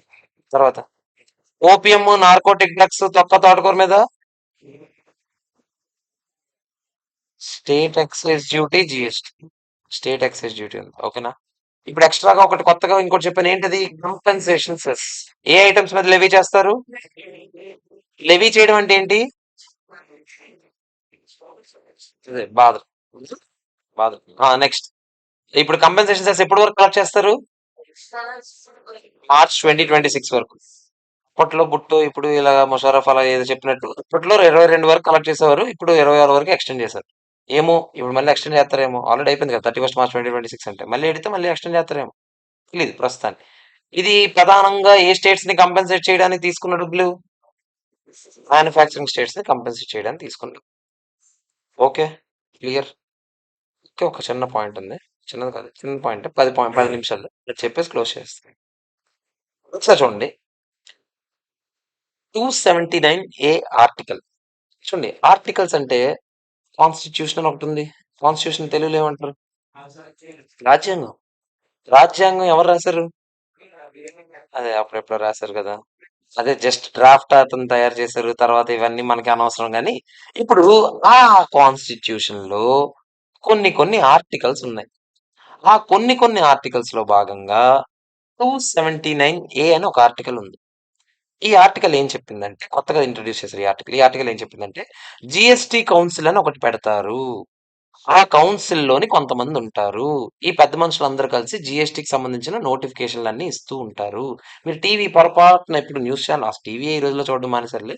పొరపాటున ఎప్పుడైనా టీవీ చూస్తే, న్యూస్ ఛానెల్ అలా స్కిప్ అయ్యి ఉంటే, ఇప్పుడు ఎక్కడైనా మీరు పొరపాటున ఒక పదం వినుంటే, జీఎస్టీ సమావేశాలు జరిగాయి. జరిగిన తర్వాత ఇలా ఇలా అనేది వినుంటే, ఆ సమావేశాలు జరిపేది ఈళ్ళే, ఈ పెద్ద మనుషులు. ఓకేనా? సో, దీన్నేమంటాం మనం? జీఎస్టీ కౌన్సిల్ అంటాం. ఓకేనా? ఈ కౌన్సిల్ రిబ్బన్ కటింగ్ ఎవరు చేస్తారంట? ప్రెసిడెంట్ చేస్తారంట. So it is constituted by president with a joint forum. Forum అంటే టీము. కొంతమంది ఉంటారంట. ఈ టీంలో మెయిన్ ఈవిడంట. ఎవరు? Finance minister. ఓకేనా? సో ఎవరైతే ఫైనాన్స్ మినిస్టర్ గా ఉన్నారో వాళ్ళే జిఎస్టి కౌన్సిల్ కి చైర్మన్ గా ఉంటారు. ప్రస్తుతానికి ఫైనాన్స్ మినిస్టర్ ఎవరు? నిర్మలా సీతారామన్. ఓకేనా? నిజానా? ఈవిడ జిఎస్టి కౌన్సిల్ కి ఫైనాన్స్ మినిస్టర్ చైర్మన్ అన్నమాట. ఓకేనా? సో ఫైనాన్స్ మినిస్టర్ ని చైర్మన్ గా పెడతారు. ఇక్కడ చాలా ఇంట్రెస్టింగ్ ఆస్పెక్ట్ చెప్తా చూడండి. ఓకే, చైర్మన్ గా ఆవిడ ఉన్నారు కదా. ఇక్కడ ఇంకెంత మంది ఉంటారంటే, సెంట్రల్ నుంచి ఇంకో మినిస్టర్. ఇప్పుడు నాకు చెప్పండి, ఈవిడ ఏ పార్టీ? బీజేపీ. సెంట్రల్ మినిస్టర్ కదా, బీజేపీ. చూడండి ఎంత దరిద్రంగా రాసుకున్నారు వీళ్ళు. తర్వాత ఎవరు ఉంటారంట? మినిస్టర్ ఫ్రమ్ సెంట్రల్ నుంచి ఇంకో మినిస్టర్ అంట, incharge of revenue or finance. అరే, మినిస్టర్ ఇన్ఛార్జ్ ఆఫ్ రెవెన్యూ వేరు, ఫైనాన్స్ మినిస్టర్ వేరు. ఓకే, అసలు నాకు చెప్పండి, ఒక డౌట్. ఎందుకో మీకు అది కూడా తెలియదని అనుకుంటున్నాను నేను. మినిస్టర్ అంటే ఎంపీయా? ప్రతి ఎంపీ మినిస్టరా? లేదా ప్రతి మినిస్టర్ ఎంపీయా? Every minister is an MP, but every MP is not a minister. చూడండి, మీకు ఇండియాలో పాలిటిక్స్ ఎలా నడుస్తుంది అని అంటే, సో బేసిక్ గా మనం ఓట్లు వేస్తుంటాం అప్పుడప్పుడు. మీరు ఇంకా వేయలేదా? వేసి ఉంటే ఒకవేళ ఫర్ సపోజ్, ఇప్పుడు బేసిక్ గా మనం ఆంధ్రాలోని ఒకరిని ఎంచుకుంటాం చూడండి, సీఎం క్యాండిడేట్ గా. మనం ఎంచుకోం సీఎం క్యాండిడేట్ గా. మీరు ఎవరికైనా సీఎం కోటేస్తారా? వేయరు. మీరు ఎమ్మెల్యేలు కోటేస్తారు. ఎమ్మెల్యేలు అందరు కలిసి సీఎం ని ఎంచుకుంటారు. ఎమ్మెల్యే అంటే ఏంటి? Member of legislative assembly. ఓకేనా? కానీ మీ పేరెంట్స్ ఎవరైనా ఓటు వేయడానికి వెళ్ళినప్పుడు 2 ఓట్లు వేసుంటారు. ఒకటి ఎమ్మెల్యే ఎలక్షన్స్ అప్పుడే అయ్యాయి కరెక్ట్ గా, అదే టైంకి. అంటే ఆంధ్ర ఎలక్షన్స్ అలా జరుగుతాయి. అన్ని స్టేట్ ఎలక్షన్స్ అలా జరగవు కరెక్ట్ టైంకి. ఆంధ్ర ఎలక్షన్స్ అయితే ఫర్ ఎగ్జాంపుల్ మన తమిళనాడు ఎలక్షన్స్ అయ్యాయి. కానీ సెంట్రల్ ఎలక్షన్స్ ఎప్పుడు అయిపోయాయి కదా. కానీ లక్కీలీ మనది ఎప్పుడు ఎలా పడుతుందంటే, ఆంధ్ర ఎలక్షన్స్, పార్లమెంట్ ఎలక్షన్స్ ఒకేసారి జరుగుతాయి. సో బేసిక్ గా మనం 2 సార్లు ఓటేస్తాం. ఎక్కడెక్కడ వేస్తాం? ఒకటి ఎమ్మెల్యేని ఎంచుకుంటాం, ఇంకొకటి ఎంపీని ఎంచుకుంటాం. ఎంపీని ఎంచుకుంటే, ఎంపీ అంటే ఏంటి? Member of parliament. పార్లమెంట్ లో ఉన్న మెంబర్స్ అందరు కలిసి ప్రైమ్ మినిస్టర్ ఎంచుకుంటారు అనమాట. ఇది స్టోరీ. అయితే ఈ ఎంపీలు ఇండియాలో చాలా మంది ఉంటారు. ఎమ్మెల్యే స్టేట్ లో చాలా మంది ఉంటారు. ప్రతి ఎంపీ ప్రతి ఎమ్మెల్యే మినిస్టర్ అయిపోరు. అందులో ఇప్పుడు మొత్తం ఒక 300 ఎమ్మెల్యేలు ఉన్నారు. ఇప్పుడు ఫర్ సపోజ్ మనకి 175 నియోజకవర్గాలు ఉన్నాయి. నియోజకవర్గం in the sense constituency. Constitution కాదు, కాన్స్టిట్యుయెన్సీ. ఓకేనా? ఇప్పుడు ఫర్ సపోజ్ మా కాన్స్టిట్యుయెన్సీకి ఒక ఎమ్మెల్యే ఉంటారు, మీ కాన్స్టిట్యుయెన్సీకి ఒక ఎమ్మెల్యే ఉండొచ్చు. అలా 175 ఎమ్మెల్యేస్ ఉన్నారు. 175 ఎమ్మెల్యేస్ లో ప్రస్తుతానికైతే 164 ఎమ్మెల్యేస్ కూటమి పార్టీ వాళ్ళు. అంటే టీడీపీ 150, 140, 21 కదా జనసేన. 21 ఆలు, బీజేపీ ఒక 8 ఉన్నారు అనుకోండి, 30 వేసుకున్నా, ఒక 130, 140 వేసుకోండి. 130 వేసుకోండి రఫ్ గా. 132, 133 చిల్లర టీడీపీ వాళ్ళు అనుకోండి. 21 జనసేన వాళ్ళు ఉన్నారు. ఒక 8 or 9 బీజేపీ వాళ్ళు ఉన్నారు స్టేట్ లో కూడా. వీళ్ళందరూ కలిపి 164 మెంబర్స్. వీళ్ళందరినీ కలిపి కూటమి అంటారు. మన ఆంధ్రాలో వీళ్ళు ముగ్గురు కలిసి ఒక పార్టీ కాబట్టి. వైసీపీ ఒక పార్టీ. అందులో 11 సీట్స్ వచ్చాయి ఈసారి వాళ్ళకి. నెక్స్ట్ టైం వాళ్ళకి 16 151 వచ్చి లాస్ట్ టైం, ఈసారి తగ్గిపోయి. ఏదైతే మనకి ఇప్పుడు ఏ పార్టీ మనకు టైం బొక్క గాని. అయితే ఇప్పుడు ఏం జరుగుతుందంటే, ఇప్పుడు ఈ ఎమ్మెల్యే క్యాండిడేట్లు అందరూ కలిసి ఒక సీఎం ఎంచుకున్నట్టు, ఎంపీ క్యాండిడేట్లు అందరూ కలిసి ఒక ప్రైమ్ మినిస్టర్ ఎంచుకుంటారు. ఈ ఎమ్మెల్యే క్యాండిడేట్లు కొంతమందికి మినిస్ట్రీలు ఇస్తారనమాట. నువ్వు పలానా దానికి మినిస్ట్రీ, నువ్వు పలానా దానికి agriculture minister, so and so. ఇప్పుడు ఆ, లోకేష్ గారు ఎడ్యుకేషన్ మినిస్టర్ అనుకోండి, పవన్ కళ్యాణ్ గారు అదే డిప్యూటీ చీఫ్ మినిస్టర్, మినిస్ట్రీ కాదు. ఇప్పుడు ఆయన పంచాయతీ శాఖకి ఆయన మినిస్టర్. ఓకేనా? సో అలా ఒక్కొక్కరు ఒక్కొక్క మినిస్ట్రీ తీసుకుంటారు బేసిక్. ఓకేనా? మినిస్ట్రీ తీసుకున్నట్టుగానే సేమ్ ఇక్కడ యూనియన్ మినిస్టర్ ఒక మినిస్టర్ ఉంటాడు అనమాట. ఈడే మినిస్టర్ అంట, incharge of finance or revenue. ఓకేనా? అదొక మినిస్టర్. ఈవిడెవరు? Finance minister. ఈవిడెవరు? నిర్మలా సీతారామన్. ఈవిడ, వీళ్ళు ఇద్దరు ఉన్నారా ఇప్పటికి? ఇప్పటికి ఎంతమంది అయ్యారు కౌన్సిల్లో? ఇద్దరు అయిపోయారు. 28 స్టేట్స్ నుంచి 28 మంది ఉంటారంట. మనకి 28 స్టేట్స్ ఉన్నాయా? ఎన్ని ఉన్నాయి? 29, 28. జమ్మూ కాశ్మీర్ ని యూనియన్ టెరిటరీగా డిక్లేర్ చేస్తారు. సో 28 ఉన్నాయి. తెలంగాణ వచ్చింది, జమ్మూ కాశ్మీర్ పోయింది. సో 28 ఉన్నాయి. 28 స్టేట్స్ తో పాటు 3 యూనియన్ టెరిటరీస్ ని తీసుకున్నారు. ఢిల్లీ, జమ్మూ కాశ్మీర్, అది పుడుచేరి, అది పాండిచేరి ఏదో. బేసిక్ గా ఈ 3 యూనియన్ టెరిటరీ. ఢిల్లీ స్టేట్ కాదు తెలుసా? మనకి మరీ నిశానా లాగా ఉన్నాం. Delhi is also union territory. Delhi state కాదు. ఓకేనా? సో మొత్తం ఎంతమంది అయ్యారా? ఈ 28 స్టేట్ నుంచి ఎవరు వస్తారు? ఈ స్టేట్ లో పెద్ద పీకేవాడు ఎవడో ఉంటాడు కదా మీ స్టేట్ లో. మీ స్టేట్ లో తెలివైనడు ఎవడున్నాడో ఆయన పంపించండి మినిస్టర్ కౌన్సిల్ లో మీటింగ్ కి. ఫైనాన్స్ మినిస్టర్ ని పంపిస్తారు, లేకపోతే పరుగు పోద్ది. ఫైనాన్స్ మినిస్టర్ గా ఒకరిని పెట్టారు అనుకుంటారా? ఆయన కాకుండా అగ్రికల్చర్ మినిస్టర్ పంపిస్తారు జిఎస్టీ కౌన్సిల్ మీటింగ్ కి. సిరాకు ఉంటుంది. అసలు ఈడు కూడా చదువుకోపోయి ఉంటాడు. ఎవరు చదువుకోనలే. కాకపోతే ఎవరో ఒకరి పేరుకి రావడానికి వాళ్ళు వస్తారు. మొత్తం ఎంతమంది అయ్యారు అక్కడ? 28, 29, 30, 31. ఇక్కడ ఈవిడ, అదే ఈవిడ 32. మధ్యలో ఈడు 33. మొత్తం ఎంతమంది ఉంటారు? 33 మెంబర్స్ ఉంటారు. ఎందుకు సార్ ఇంత సొల్లు చెప్తున్నారంటే, ఇప్పుడు చెప్తాను చూడండి ఇందులో ఎంత తెలివిగా రాసుకున్నారు. మొత్తం ఎంతమంది అయ్యారని చెప్పాను? 33 కదా. ఎవరెవరు చెప్పండి? ఫైనాన్స్ మినిస్టర్ చైర్మన్, ఆవిడ చైర్మన్ కూడా. మధ్యలో ఎవరున్నారు? Minister in-charge of revenue or so and so so and so. 28 states నుంచి 28 మినిస్టర్స్. ఎవరినైనా పంపించచ్చు మీ ఇష్టం. Plus 3 union territories. ఎవరెవరు? ఢిల్లీ, జమ్మూ కాశ్మీర్, పుదుచ్చేరి. అండమాన్ నికోబార్, లక్షద్వీప్ కూడా యూనియన్ టెరిటరీసే. కానీ వాళ్ళొద్దు, మాకు కనిపించే వాళ్ళు, కళ్ళు మూసుకున్నాం మేము, వాళ్ళు ఎవరో మాకు తెలియదు. సో బేసిక్ వీళ్ళు మాత్రం వస్తారు. ఎంతమంది అయ్యారు? మొత్తం 33 మెంబర్స్ అయ్యారా? ఆగండి. వీళ్ళు 33 మంది మీటింగ్ వస్తారంట. మీటింగ్ స్టార్ట్ అవుద్ది కదా. మీటింగ్ స్టార్ట్ అవ్వాలంటే అటెండెన్స్ ఉండాలి కదా. రోల్ నెంబర్ 1, 2, 3 అని పిలుస్తాం. కనీసం ఎంతమంది వస్తే మీటింగ్ కండక్ట్ చేయాలంట? 50% మెంబర్స్ రావాలంట. అంటే 33లో ఎంతమంది రావాలరా? 33లో సగం అంటే ఎంతరా? 16 పాయింట్ చిల్లర అంటే 17 మెంబర్స్ రావాలరా. 17 మెంబర్స్ వస్తే మీటింగ్ స్టార్ట్ అవుతురా, లేకపోతే మీటింగ్ జరగదురా. సరే, ఎంతమంది వచ్చారు? మనం అనుకున్నట్టు 17 మెంబర్స్ వచ్చారు. మీటింగ్ లో డెసిషన్ పాస్ చేయాలంటే 3/4 మెంబర్స్ ఓట్ వేయాలంట. అంటే ఎంత ఓటింగ్ రావాలి? 75% ఓటింగ్ రావాలి. Now comes the twist. వీళ్ళు ఏమని రాశారంటే, మొత్తం ఎంత ఓటింగ్ రావాలన్నారు? 75%. బాగుంది, ఇక్కడ వరకు బాగుంది. ఓట్లు వేసేటప్పుడు వీళ్ళిద్దరు ఉన్నారు కదా, ఎవరెవరు? ఫైనాన్స్ మినిస్టర్, సెంటర్ నుంచి ఇంకో మినిస్టర్ ఉన్నారా లేదా? Incharge of revenue. బేసిక్ వీళ్ళిద్దరు ఉన్నారు కదా. వీళ్ళిద్దరు ఓట్లు కలిపితే 1/3 వెయిటేజ్ అంట. మిగతా వాళ్ళు ఎంతమంది ఉన్నారా? 31 మెంబర్సా? అరే మొత్తం 33 కదరా. 2, 3, 31. వీళ్ళందరూ ఓట్లు కలిపితే 2/3 వెయిటేజ్ అంట. ఓకేనా? ఇప్పుడు ఓటింగ్ జరగాలంటే ఎంత ఓటింగ్ రావాలన్నాను? 75%. వీళ్ళిద్దరు ఓటేస్తే 33% ఓట్ అయిపోయినట్టేనంట. వీళ్ళిద్దరు ఎస్ అంటే 33% ఎస్ అన్నట్టే. 1/3 అంటే ఎంత? 33.3333. ఇప్పుడు చెప్పండి, వీళ్ళు ఎందుకు ఇలా రాశారు తెలుసా? ఇప్పుడు వీళ్ళిద్దరు ఏ పార్టీ? కాసేపు అనుకుందాం, వీళ్ళందరూ ఒకటైపోయారు అనుకుందాం. అలా అవ్వడం ఛాన్స్ లేదు, చాలా రేర్. అందరూ ఒకటైపోయారు అనుకుందాం. ఈ 31 మెంబర్స్ ఒకటైపోయినా వీళ్ళందరూ కలిసి ఒక ఓటు వేసారు అనుకుందాం. ఎంత ఓటింగ్ వస్తుంది? 66.67 వస్తుంది. ఓట్ పాస్ అవుద్దా? పాస్ అవ్వాలంటే ఎంతమంది ఓటు వేయాలి? అందుకే వీళ్ళు ఇలా రాసుకున్నారనమాట. అర్థమైందా? వీళ్ళిద్దరు ఓటేస్తే గాని చెల్లే ఛాన్స్ ఉందా? సార్ కానీ వీళ్ళిద్దరు ఒకటైనా కూడా చెల్లదు కదా సార్. ఎందుకంటే ఎంత ఓటుగా వస్తుంది? వీళ్ళిద్దరు ఒకటైతే 33.3. ఓకే. వీళ్ళ డిస్కషన్ ఏంటంటే, మాకు రాకపోయినా పర్లేదు, మీరు చెప్పింది మాత్రం జరగకూడదు. అది మ్యాటర్. మేము చెప్పింది జరగదు మాకు తెలుసు. ఎందుకంటే మీకు 33 ఓటే వచ్చింది. మీరు చెప్పింది జరగనిస్తామా? జరగనివ్వం. ఎందుకు? మీకు ఎంత ఓటింగ్ వచ్చింది? 66 వచ్చింది. సో, ఇప్పుడు ఫర్ సపోజ్ కౌంటింగ్‌కి మొత్తం 20 మందొచ్చారు ఆ రోజు మీటింగ్‌కి. 20లో ఖచ్చితంగా ఈళ్ళిద్దరు వస్తారు కదా! ఎవరిద్దరు? సరే ఈళ్ళిద్దరు కూడా విడిపోతే? ఆళ్ళిద్దరు విడిపోవడానికి ఛాన్స్ లేదు. ఆళ్ళిద్దరు ఏ పార్టీ? బీజేపీ అని. ఆళ్ళిద్దరెందుకు ఒకటి వేరు వేరే మాట మాట్లాడతారు. సో, బేసిక్‌గా ఇప్పుడు 20 మందిలో ఈళ్ళిద్దరు ఓటేస్తే ఎంత ఓట్లొచ్చినట్టు? 33.33. మిగతావాళ్ళు ఎంతమంది ఓటేస్తే దాన్ని బట్టి మిగతా 66ని 18 మెంబర్స్ పంచుకోవాలి. అర్థమైందా? మీకు ఎగ్జామ్‌లో ఓటింగ్ ఎలా జరుగుతది అని అడగరు. కాకపోతే మీకు కౌన్సిల్‌లో ఓటింగ్ గురించి మీకిలా అడుగుతాడనమాట. Describe the constitution of GST council అని. అంటే జీఎస్టీ కౌన్సిల్ ఏం చేస్తదని కాదు. జీఎస్టీ కౌన్సిల్ ఎవరెవరు ఉంటారు? అసలు ఎలా నడుస్తదని. ఎలా నడుస్తదంటే మీరేం చెప్పాలి? GST council is represented by అని రాయాలి. ముష్టి ఇంగ్లీష్ రాయకూడదు. GST council is constituted by president of India with a joint forum. ఫోరంలో ఎంతమంది ఉంటారంటే 33 మెంబర్స్. 33 మెంబర్స్ కి చైర్మన్ గా ఎవరు ఉంటారంటే ఫైనాన్స్ మినిస్టర్. ఇంకో మినిస్టర్ సెంట్రల్ నుంచే ఉంటారు. Minister in-charge of revenue. ఇంక 28 స్టేట్స్ నుంచి 28 మినిస్టర్స్. ఎక్స్ట్రాగా 3 ఏంటి? జమ్మూ కాశ్మీర్, న్యూఢిల్లీ, పుదుచ్చేరి. ఈ మూడిటి నుంచి ముగ్గురు. మొత్తం 33 మెంబర్స్.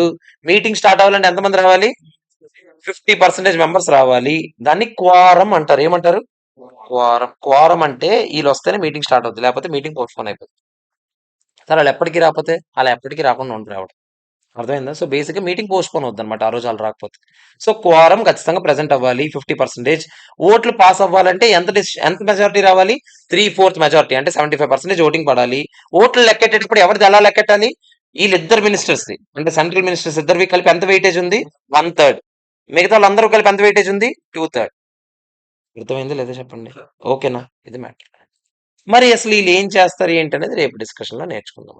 ఈ రోజుకి ఇంతే సమాప్త్ హో గయా. ఓకేనా? సెలవు.